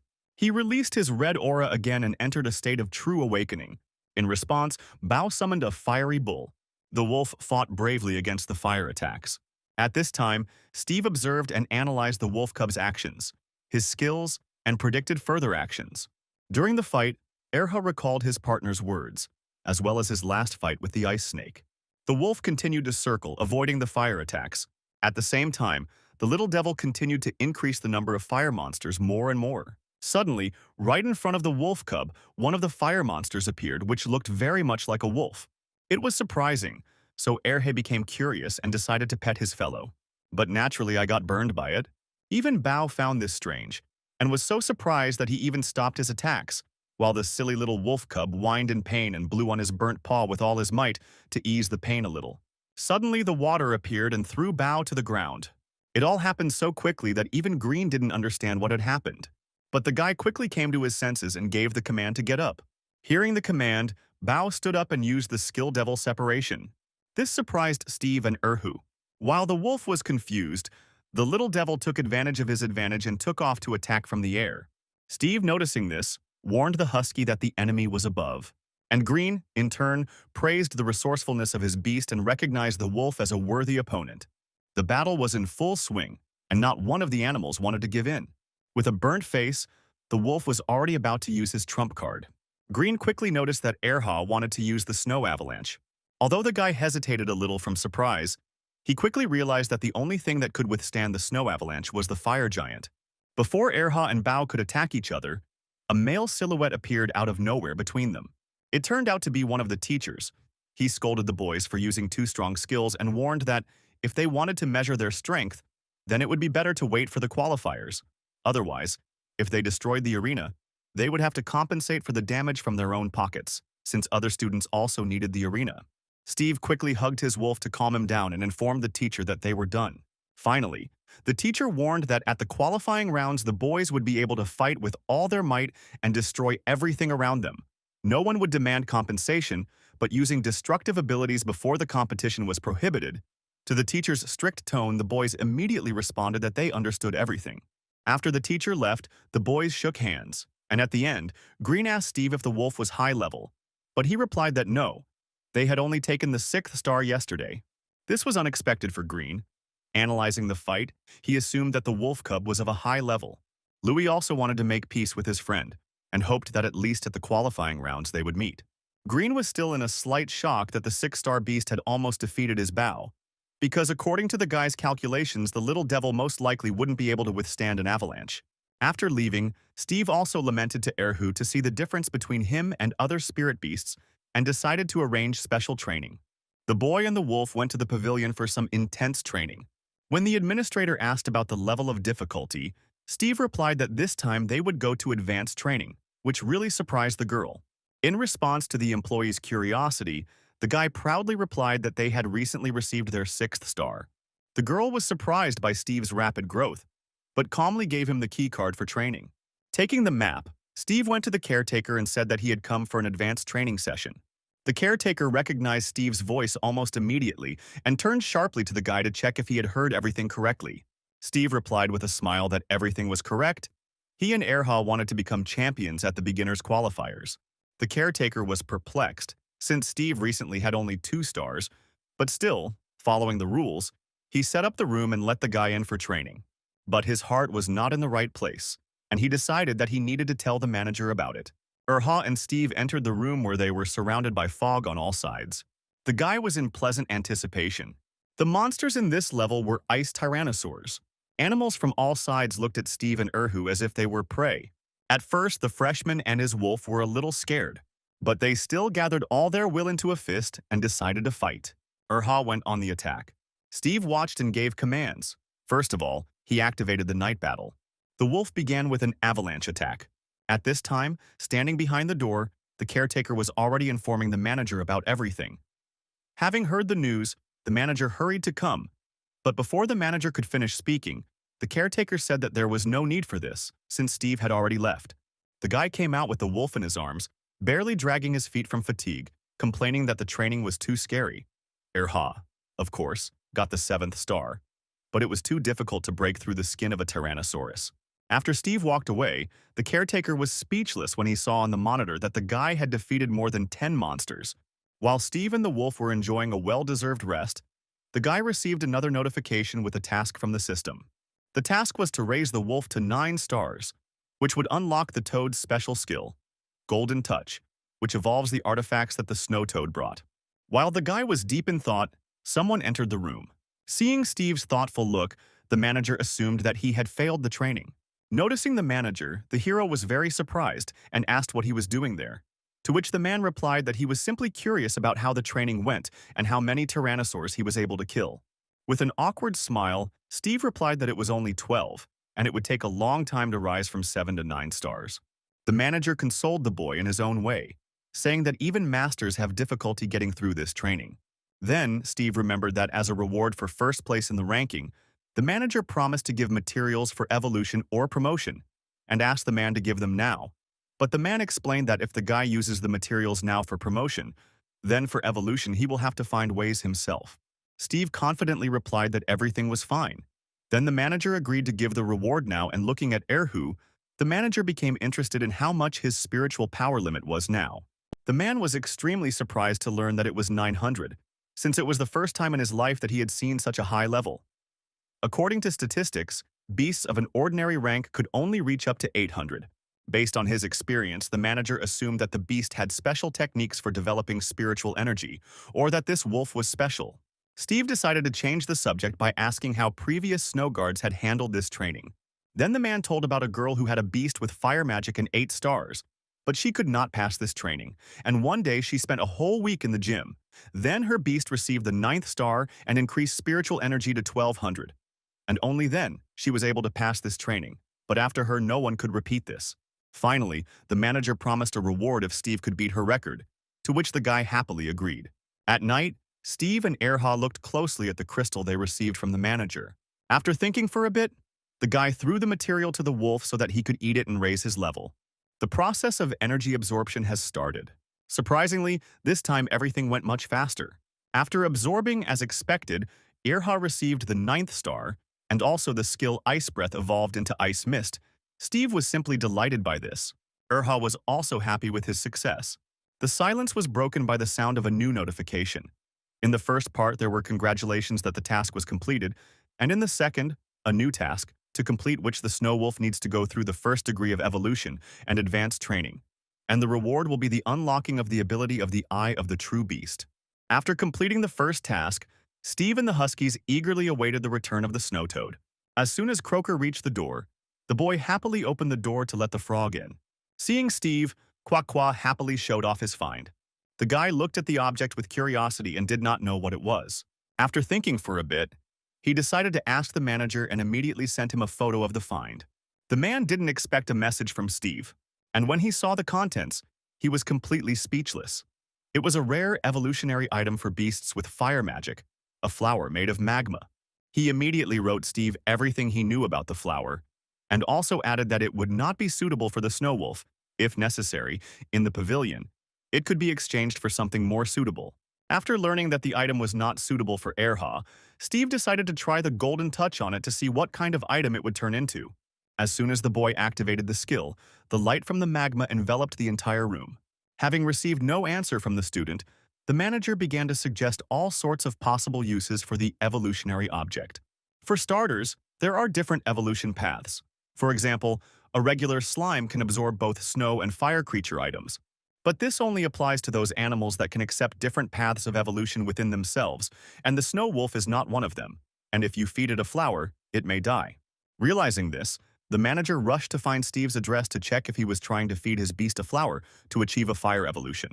By that time, the magma flower had already transformed into something else, or rather, had returned to its original form. After much thought, the boy finally brought the flower closer to the wolf and asked if this object was an item for fire evolution, and whether Irha would be able to absorb it. Although the guy was worried, understanding all the risks, he still decided to try, promising to help the wolf if something went wrong, and also giving strict orders to stop if he felt danger. The wolf happily agreed. At this time, the manager was rushing toward Steve with all his might, hoping that he would make it in time. Steve and Irha began the takeover. There was a fiery aura around. At that moment, the manager suddenly opened the door, shouting that it was wrong to give a flower to a wolf. He was in shock. The Snow Wolf calmly absorbed the fire energy. Evolution completed successfully. Spiritual energy became 1700, and a new side ability, Fire Whirlwind, also appeared. The boy and the wolf were extremely surprised to see a man on the doorstep, and the manager was shocked that the wolf had managed to cope with evolution. Steve and Irha quickly tried to hide the burnt floor, and the Quackwa managed to hide in the spiritual space. The manager approached the wolf and asked if it had really evolved, but he was unable to rise to a higher level, and in response the dog whined something. Steve quickly hugged Irhu and translated his speech for the manager, saying that the wolf was stuck on the 9th star, so he wanted to go back to the training hall and deal with the tyrannosaurs. The boy's answer made the old man happy, and he replied that he would be waiting for them with impatience. Steve and Irha were determined to win. As soon as the manager left, Steve released Quack. The hero was pleased with himself that he managed to send the frog to the spiritual space in time, and the manager did not find out about the 2 contracts. Quackwa didn't have time to return, but was already getting ready to go somewhere again. This time, Steve instructed her to find something for her evolution. The toad agreed and headed towards the door. As a farewell, Steve touched Quackwa to his heart's content. A few days later, Steve and Irha returned to more challenging training. This time, they were confident in their abilities. The manager and the caretaker were watching what was happening through the monitor and were already discussing the reward if the guy took first place on the list again. The tyrannosaurs attacked from all sides. Steve activated the night battle skill. The boy commanded the wolf to use ice fog to hide their presence. The monsters tried to repel the attacks. The wolf cub didn't give up his position either. To strengthen their bodies and protect themselves, the tyrannosaurs activated their ice armor. But this did not stop Irhu. He pounced on the enemy. This time, Steve and the wolf decided to use a new skill, a fire whirlwind. The wolf directed an attack at the opponents. In the blink of an eye, all the virtual beasts were destroyed. The caretaker was shocked and could not understand where the snow wolf got his fire abilities from. In response, the manager told about the transitional evolution. Although the fiery whirlwind was a great help, it also took away an incredible amount of energy. One by one, all the animals were destroyed. Erha and Steve walked out of the office with their heads held high. And of course, first of all, the hero asked whether he had become first in the ranking, and of course received a positive answer. Seeing the guy's stunning results, the manager secretly began to hope that his dream would come true. Steve, having heard a positive answer, hastened to remind him of the reward promised to him. The manager responded by noting that at this rate, Erha would soon reach the elite rank, and his master would become an apprentice, so it was necessary to think about what the next beast would be, with whom the contract would be concluded. Steve was immediately delighted by what he heard, hastening to assume that he would receive a rare beast as a gift. But the manager upset him, because the presence of a rare beast in the hall without an owner is almost impossible. But he will definitely not be left without a valuable gift. The boy was satisfied with the arrangement, in which, having become an apprentice, he would receive a pleasant reward. So having finished here, he took his leave, and having already left the hall, he remembered that he had to complete the task. As a reward for the quest, he was able to obtain a new ability, the Eye of True Sight, with which he could see all the information about spiritual beasts and objects. At the same time, onlookers in the main hall could see how the rating of trainings with increased difficulty was updated. And seeing Steve in it, everyone was deeply surprised and even shocked to learn that their idol had been doing such difficult training so quickly and for some time without their knowledge. In 9 days, the qualifying trials were about to begin in the arena. Yuna and Steve prepared, refreshing their memory of the test conditions, among which the main one was the need to defend their training ground and defeat all opponents, as a result of which they would be able to move on to the competition in the Cloud Valley. Steve's girlfriend noted that she saw him take first place in the advanced training rankings, and the guy himself noted that he received an award from the manager for raising Erha's level to 9 stars. She was taken aback and only said that he had acted stupidly by spending materials that were intended for evolution on raising the wolf's level. The guy came closer to his girlfriend and whispered to her that Kwakwa later brought a flower from magma, and with its help, they were able to let Erhe evolve, to which she was even more surprised, expressing her concerns for the wolf cub's health, because the material could harm him. Steve hastened to calm her down, showing that everything was fine with his wolf, because the evolution had been successful and, in addition to this, Erha had learned to throw fire. At that very moment, a voice that was already familiar to the guy was heard. It was Green, proudly occupying one of the arena platforms, arrogantly inviting others to take part in the duel. Since most people had snow beasts with them, Green's advantage with his fire imp was obvious, and no one dared to challenge him. The ardent desire to arrange a duel did not leave Green, and as soon as he saw Steve, he immediately turned to him as the most interesting and equal opponent. The guy only noticed the passionate coach after he mentioned him and invited him to the arena, and such attention bothered him a little. But the challenge was accepted, although Steve did not expect that his opponent would be the one with whom he had recently almost destroyed this same arena. But this time, nothing would limit their potential. Among the other participants who had gathered to watch the beginning of the battle, there was a vague misunderstanding of the actions of the two who were so eager to fight. Green had a specific goal, to defeat his opponent, because he and the imp had prepared very hard for this fight, earning Bao a new star. And indeed, statistics confirmed that since the last battle, the fire imp had become noticeably stronger, and his supply of spiritual energy had increased. Steve didn't react to this at all, because he and Erha had prepared a different tactic, designed to end the fight quickly and clearly. The air around Erhi suddenly began to heat up. Small tongues of flame began to fly around, and a small bright light appeared on his head. A second later, the small flame surrounding the wolf was replaced by a huge fiery whirlwind swirling around him. This discovery greatly affected Green and especially the imp, because they wanted to use his own element against him. The imp, on the orders of its master, used the ability of the fire giant, which caused an exact copy of itself made of flame to appear behind the small animal, but tens of times larger than itself. Erhi's whirlwind quickly caught up with the imp and his copy, causing it to suck in all of his flames. In a matter of seconds, the fire giant Bao was engulfed in a fiery whirlwind, and Green could only watch helplessly as they lost. Yuna, who was watching the battle along with the other participants, was shocked by the power of the fire whirlwind that the snow wolf summoned. The fire wave from the whirlwind was so powerful that streams of hot air reached even the spectators furthest from the arena. The flames completely engulfed the imp. His small silhouette was barely visible among the raging tongues of flame. Poor Bao couldn't withstand the heat of the whirlwind and lost consciousness right in Green's arms. Everyone in the arena was extremely shocked by this situation because it had never happened before that a snow wolf could defeat a fire spirit beast with its own element. Yuna greeted Steve from the arena, completely stunned by the power that his wolf's whirlwind possessed. As soon as they stepped off the arena platform, they immediately heard the sounds of a battle taking place on another platform. Their classmate, whose unit had been robbed during the first test in the fields, was participating in the battle. Her beast looked clearly tired from the fight, and she herself was very angry at her opponent. According to her, the opponent was one of those who robbed them, and his beast was a huge snow leopard, which did not look tired at all. The leopard's owner, with a haughty smile, explained that the snowy plain was a wild territory where the rules of the university did not apply, but rather the laws of the wild nature applied. He directly stated that they were to blame themselves, since they could not protect their glasses and they were lucky that they ran into them, and not fanatics or dangerous animals. The girl was very irritated by this guy's statements, and in response to them, she only noted that he was not much different from the fanatics he had mentioned. Her words hurt the guy, who bared his teeth and only hissed that her little animal would do well to be at least half as strong as the audacity of its mistress.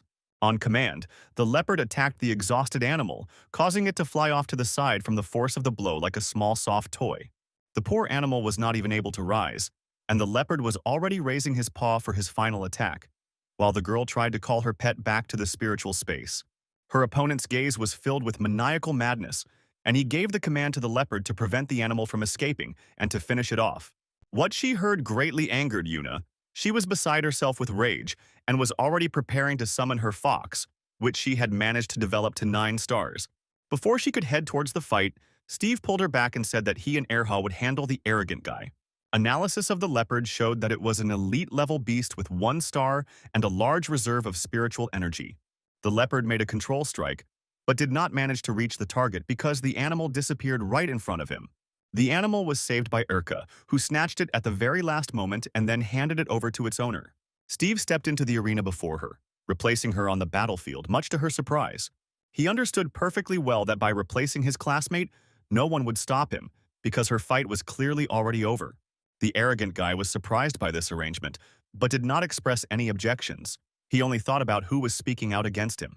Before he could really take a good look at who his opponent was, he saw Erhu, which turned his mild interest into indignation, as he believed that such a weak beast was not worth his attention. Having lost all interest in the fight, he ordered the leopard to finish the fight quickly, and he himself headed away from the battlefield. His comrades said that if they did not leave him alone, then they would help him sort things out. The arrogant guy only said in response that he would deal with it himself, but behind him the wolf was already preparing his fiery whirlwind, and the leopard felt that something was wrong and became nervous. The flames once again enveloped the wolf, heating the air around him to incredible temperatures. The arrogant man quickly noticed the huge surge of power that felt more powerful than the leopard's, and was shocked by the power of an ordinary 9th-rank beast. The atmosphere around was heating up, and along with it, the wolf's ardor quickly grew. From what he saw, the arrogant guy realized that Steve was stronger than the girl before, but he still did not perceive him as a worthy opponent. The behavior of such arrogant fools greatly irritated Steve, because such people can only attack the weak, fearing battles with worthy opponents. The leopard used his primal hunting and ice armor skills, greatly increasing his defense and attack skills. Steve's classmate, who had fought before after seeing the leopard's moves, was able to understand why they were never able to hit him or cause any damage. This didn't bother him at all, but rather excited him, since together with Era, they had already managed to train properly with opponents who used it. Having completed his strengthening, the leopard rushed to attack with a ferocious roar. The fiery whirlwind flared up with incredible force, blazing with tongues of flame of the most varied shades. The fiery flashes continued to flare with increasing force, causing the leopard to slow down its advance to the point that it simply stood still. The flames beat against his armor, preventing him from concentrating properly on the attack. The arrogant guy ordered the leopard to attack again, because he believed that this flame would not be able to break the elite-level ice armor. The leopard continued his attack, and everyone who watched the battle, including Steve himself, was amazed at how bold the orders this guy gave were, because even Green's fire demon couldn't withstand Era's fire attack. It was obvious that the snow leopard would not be able to withstand such an attack. As soon as the whirlwind dispersed, he could be seen lying unconscious on the battlefield. Not realizing that he had lost, the boy tried to continue the fight, giving commands to the leopard, but it was already completely exhausted. His comrade came to replace him, asking him to forget about what happened and rest while freeing his clay beast. As soon as the clay beast appeared, it immediately moved closer to Era, and its summoner proudly announced that fire was not a threat to them. Although the beast was not afraid of fire, it was obvious that it was extremely clumsy, which Steve noticed. So he immediately commanded Era to use ice fog. Visibility noticeably decreased, causing the beast to start waving its huge arms around in a frenzy, trying to reach the evasive wolf. The beast's hands quickly became covered in ice, further slowing its movements, making it an almost motionless target. After waiting for the right moment, Era attacked the beast, dealing a crushing attack but not causing too much damage. The summoner of the beast understood that the advantage was not on their side and that they could not continue, so he ordered the beast to use the Quagmire ability. At the same moment, the soil under the wolf's paws becomes soaked and becomes viscous mud, which also slows down its movements. This move did not please Steve at all, because it took away their advantage in speed, and they could not count on the fire whirlwind because it was ineffective and they had very little spiritual energy left. Following the Quagmire ability, the opponents used the Clay Wave ability, bringing down a huge pile of sticky brown goo on the wolf. At the same time, a squad that was trying to compete in the first test appeared in the arena. They were discussing how their leader raised the level of his boar to 8 stars. He said he was going to deal with the upstart Steve, but their conversation was interrupted by an unprecedented sight. A huge fiery whirlwind appeared before their eyes, caused by the very wolf they had just wanted to defeat, and this sight left them in shock. Although the whirlwind was not effective against the clay beast, it was still able to stop the attack because the clay had hardened due to the firing. The clay beast summoner was amazed that his opponent was still not exhausted after so many powerful attacks. In order not to run out of steam, Era used the ability of the carnivorous predator, which gave him the strength to continue making attacks. However, an incomprehensible ringing echoed in the wolf's ears, preventing him from concentrating on the attacks. The attack should have definitely hit its target, but the wolf still missed, which greatly surprised Steve. The answer to what happened didn't take long to come. It was the ability of another elite beast of another summoner, the Cursed Bell, which was a rather large bell that had the ability to fly above the ground. This ringing caused the wolf to become lost in space and see hallucinations, which greatly interfered with the conduct of the battle. The hero's girlfriend, seeing such an outrageous picture, rushed to his aid with curses and indignation. In response, he only said that her help was not needed and that he and Era would manage on their own, after which he told his companion not to hold back any longer. The wolf barked approvingly at his master, after which incredible energy began to fill his body. Everyone was once again shocked by what they saw, because the wolf evolved right before their eyes. Someone in the crowd, who looked noticeably older than the other students and was most likely a professor, had long ago noticed that the wolf should have evolved, but apparently held back. Era was able to evolve without any problems, becoming an elite beast with 1 star and receiving a new ability, Wolf Dance. Along with this, Steve was able to earn the new title of Apprentice while strengthening his skillful hands ability. The wolf's aura became more noticeable, showing how much stronger his evolution had made him. The clay beast and the bell clearly felt these changes in the wolf, which made him noticeably more terrible in their eyes. The owner of the bell interrupted the pause because he realized that they needed to act quickly before the wolf awakened its elite abilities, so he ordered his beast to immediately bewitch him. The hero knew that Era had already awakened his abilities, and all their actions were useless, so he ordered the wolf to use intimidation. The wolf complied and released a huge flow of psychic energy, which brought even more fear to the other animals. The elite intimidation worked so effectively that the poor bell immediately lost consciousness and fell to the floor with a ringing sound. Following the intimidation, the wolf used an avalanche, bringing it down on his rivals. The avalanche crashed down on his opponents with a terrifying roar, covering the entire arena with a white shroud through which nothing could be seen. The newly arrived squad continued to discuss the wolf's terrifying strength and shock. Their leader was fascinated by this power, and he did not understand how it was possible to develop so much, only assuming that the killing of animals had had such an effect. As soon as the haze cleared, Steve's rivals appeared, who had been almost untouched by the avalanche, but even so, the sensations were quite unpleasant. Green was also shocked by what he saw. If his demon had been covered by such an avalanche, even his defensive abilities would not have had the desired effect, while Yuna was quite cackling because the hooligans got what they deserved. The wolf's strength amazed his opponents. They could not understand how such a weak beast could possess such versatile and very powerful abilities. One of them could not calm down and suggested to his comrades to gather and attack together. The same man, who was clearly older than everyone present, stopped them, saying that they had already lost this fight, while also notifying them that their dirty deeds would not go unnoticed and that they would face appropriate punishment. The hero also added to the conversation by saying that they themselves asked for this fight.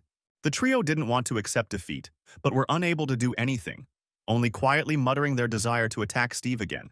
The elder reminded everyone present that there was a current rule that fights were only one-on-one, and all violators would be punished. The hero and the wolf, even after several protracted battles with a large number of opponents, still could not calm down. So as soon as the elder finished speaking, they immediately began to look for someone else to fight with. Such statements greatly enraged the other students, which is why many even began to suggest defeating him in groups. But fearing punishment, they immediately abandoned this idea. Steve, trying to persuade at least someone to another duel, directly said that he spent all his energy on fire abilities. Although they were indeed weakened, the students did not dare to duel and were frightened by the power of the Snow Wolf, preferring not to participate in the further race for the title of Arena Master. Seeing this, the elder had no choice but to recognize the hero and his beast as winners, awarding them the title of Arena Master. Many people were unhappy with this arrangement, but no one dared to object. After waiting for the results to be announced, the hero decided to go to the training hall, inviting Yuna with him, but she refused because she wanted to train alone to become the next Arena Master. Green wanted to train with Steve, trying to attract attention, but our boy's head was already filled with thoughts about what gifts awaited him for his new status, and how he could quickly try out his improved ability. He still couldn't go to training because the stadium manager wanted to see him. He sent one of his assistants to find the hero, which he quickly did and brought him to the manager's office. As soon as he looked into the office, Steve immediately began to happily tell the manager about his victory and how the new fire ability had helped him and Erha. The manager took out a small box and put it on the table, and he was also happy with the success and confirmed the hero's words that the ability was indeed an excellent enhancement, because before this, the Snow Wolves had never had fire abilities, and such a surprise clearly gave an advantage. The boy paid attention to the box, but continued to talk about his successes. He said that during the battle, his wolf evolved to an elite rank, and he himself received a new title. The caretaker in response clarified whether he knew that he could now make a contract with another beast. Steve knew this very well because, although the manager did not know, he had already entered into an additional contract with Quack Quack, even though he was not an apprentice. As soon as he received a new rank, the system displayed 2 new windows on his phone, which were empty and hinted that the hero could acquire 2 more beasts. The manager continued his conversation. He asked if the boy knew about animals with technical intelligence. In response to this, the hero was only surprised and asked whether it was possible to conclude contracts with mechanical beasts. The answer was not long in coming. Yes, it was possible to conclude a contract with the mechanical beasts, because even though the mechanisms were man-made, they contained components from the beasts. Previously, people believed that all mechanisms were created only to help people, so concluding contracts was simple, even if the difference in spiritual energy was quite large. And if it was still not possible to conclude a contract with a very strong beast, this did not have any consequences, as did breaking the contract. Steve said out loud that he assumed that contracts could be made and broken with them indiscriminately, and the caretaker confirmed his words, adding information that the mechanisms had no soul and therefore no consequences. The boy was very surprised by this, because it all sounded like such an incredible and enormous force. In response to this surprise, the manager reported that, in addition to a large number of advantages, the mechanisms also had their own significant disadvantages. The downside was that the robots couldn't improve themselves in the usual way.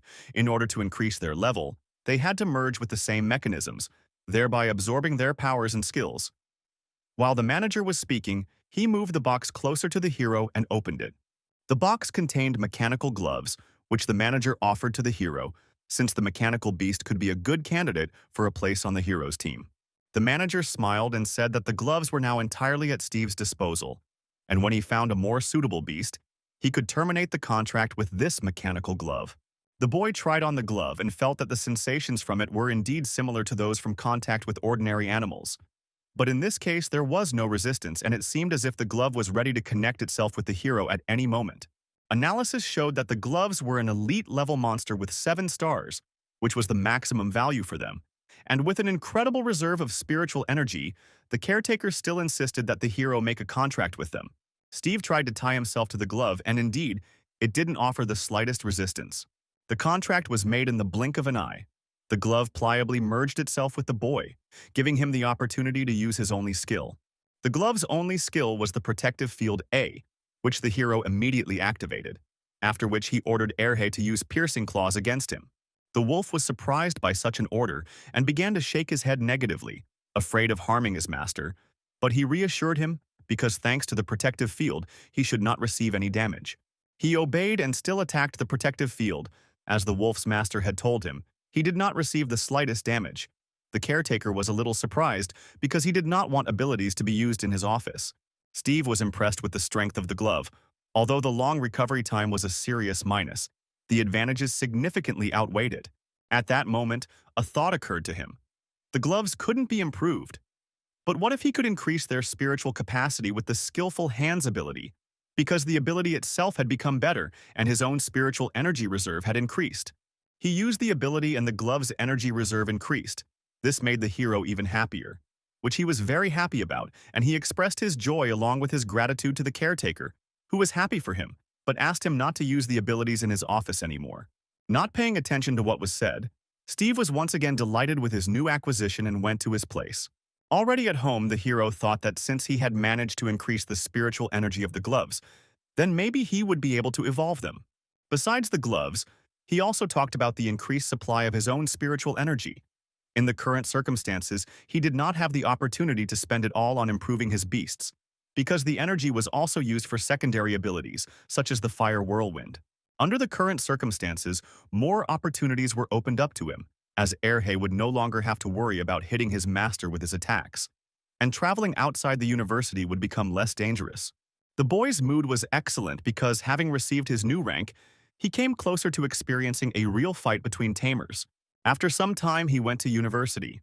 When Steve arrived at his class, he was met by a teacher who informed him that he was supposed to be awarded points for winning the qualifying competition.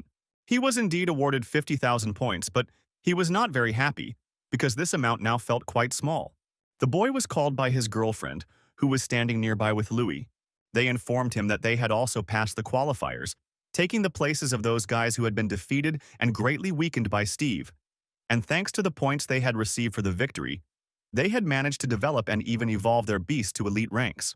Green approached the hero from behind and, putting his hand on his shoulder, said that he had also passed, because after he was defeated, his imp quickly came to his senses, and they were able to defend their platform to the end. The other students listened to the conversation. They heard the boy's name and immediately remembered that it was he who had completed the training with increased difficulty, setting a new record and was able to defeat 3 opponents at once. The boys quickly surrounded him, asking him to take them with him on his next expeditions so that Steve could protect them when they went to other lands. None of this interested him, except for the mention of new lands, which caused in him a strong desire to quickly find out more about these very lands. The teacher confirmed that all 10 who passed the selection would be sent to other areas of the snowy plain, along with other newcomers from 6 other universities. The fire guy asked what they needed to do to go to other territories. The answer was not long in coming. The main requirement was to increase their own combat capability, because the animals in the new territories were many times stronger than the local ones, and they would also face tests between 7 universities, as a reward for which the winning teams would receive large prizes. Lewis hurried to ask the teacher about what they would be competing in with other students. The teacher answered his question, saying that they would have to go to a not fully explored area, where they would descend into a tomb, where they would have to defeat monsters of 3 different levels, and for defeating the monsters, crystals could be taken from their corpses. The crystals of the beasts from the upper levels are transparent, and the deeper they go, the darker the crystals will become, and the task will be to collect these very crystals. But at the same time, all the students will be scattered throughout the territory of the dungeon, so the primary task will be to find a partner. At that very moment, the hero received a task from the system. It required him to complete a certain task in the tomb, after which the glove would receive an ability upgrade that would allow it to transfer the protective field to other animals. The teacher also noted that since all those present were apprentices, they should have been aware of the full danger of the competition. And then he also noted that they would leave in 2 days from the same place, to which everyone unanimously responded that they understood him. 2 days later, everyone gathered again in the same place. Yuna and Lewis looked around and tried to figure out where the transport that could take them to the right place and the teacher himself was. At that moment, the teacher appeared. He was releasing the beast from his space. So as not to touch anyone, he asked everyone to move aside. A techno beast called an aircraft carrier appeared before the guys, on which they would fly. Steve, seeing this, hoped that he would one day be able to develop gloves to such a level.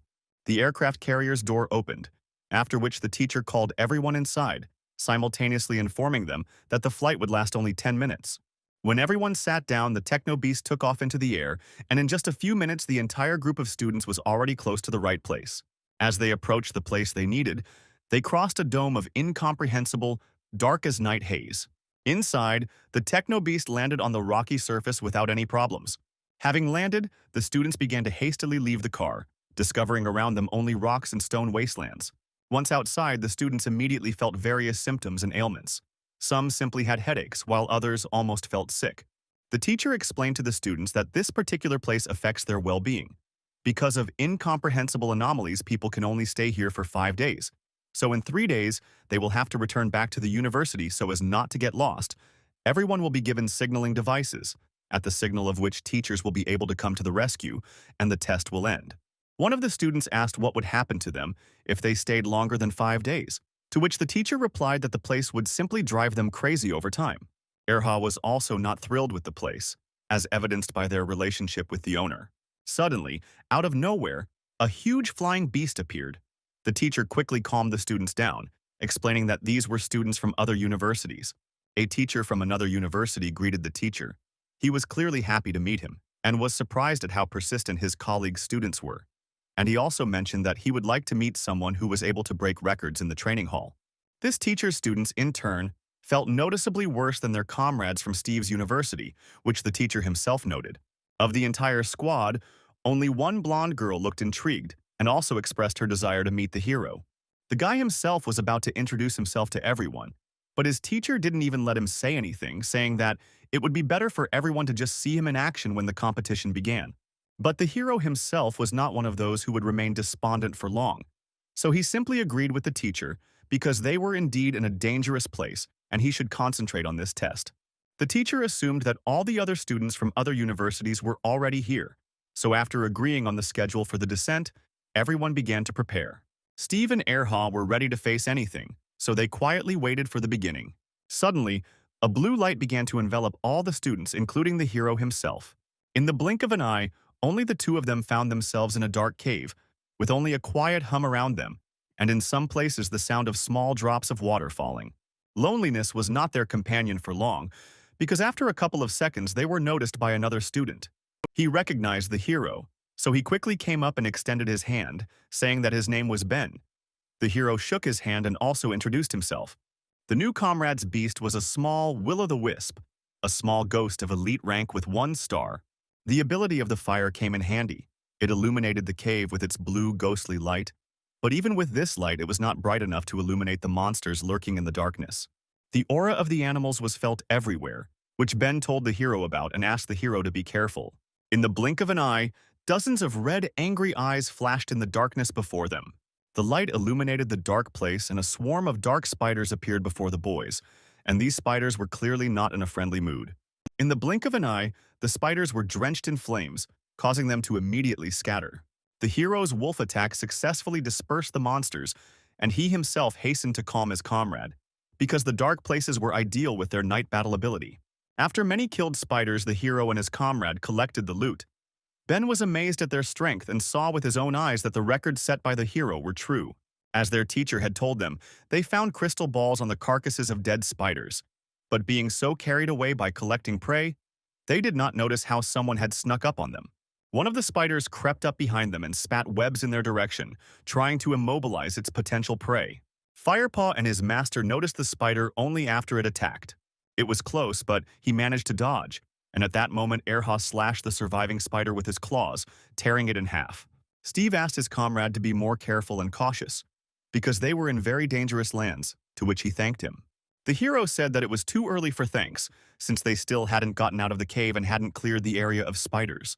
As soon as spiders were mentioned, another swarm ran out at the guys. Ben asked to be given the opportunity to prove himself against these spiders. They continued to methodically clear the area of spiders, not giving them even the slightest chance of victory. Having cleared out another swarm, the hero told his comrade that they should hurry if they wanted to get down to the next level before the others, to which Ben agreed. The boy and his fire clung to this opportunity to practice and improve themselves, so they absorbed everything Steve said like a sponge absorbs water. The further they walked, the more forks they encountered on their path, which could mean that they were already approaching the next floor. Ben suggested that if they found more comrades, then the second-level monsters, even with their newly acquired apprentice ranks, would not be too much of a problem, unless of course they went to the third floor, where the monsters would be beyond their strength. The hero interrupted him because he heard strange voices from the tunnel ahead, and they were definitely not spiders. Something in front heard them and became quiet. The hero and his comrade were on alert and were preparing to meet the attack of the monsters at any moment.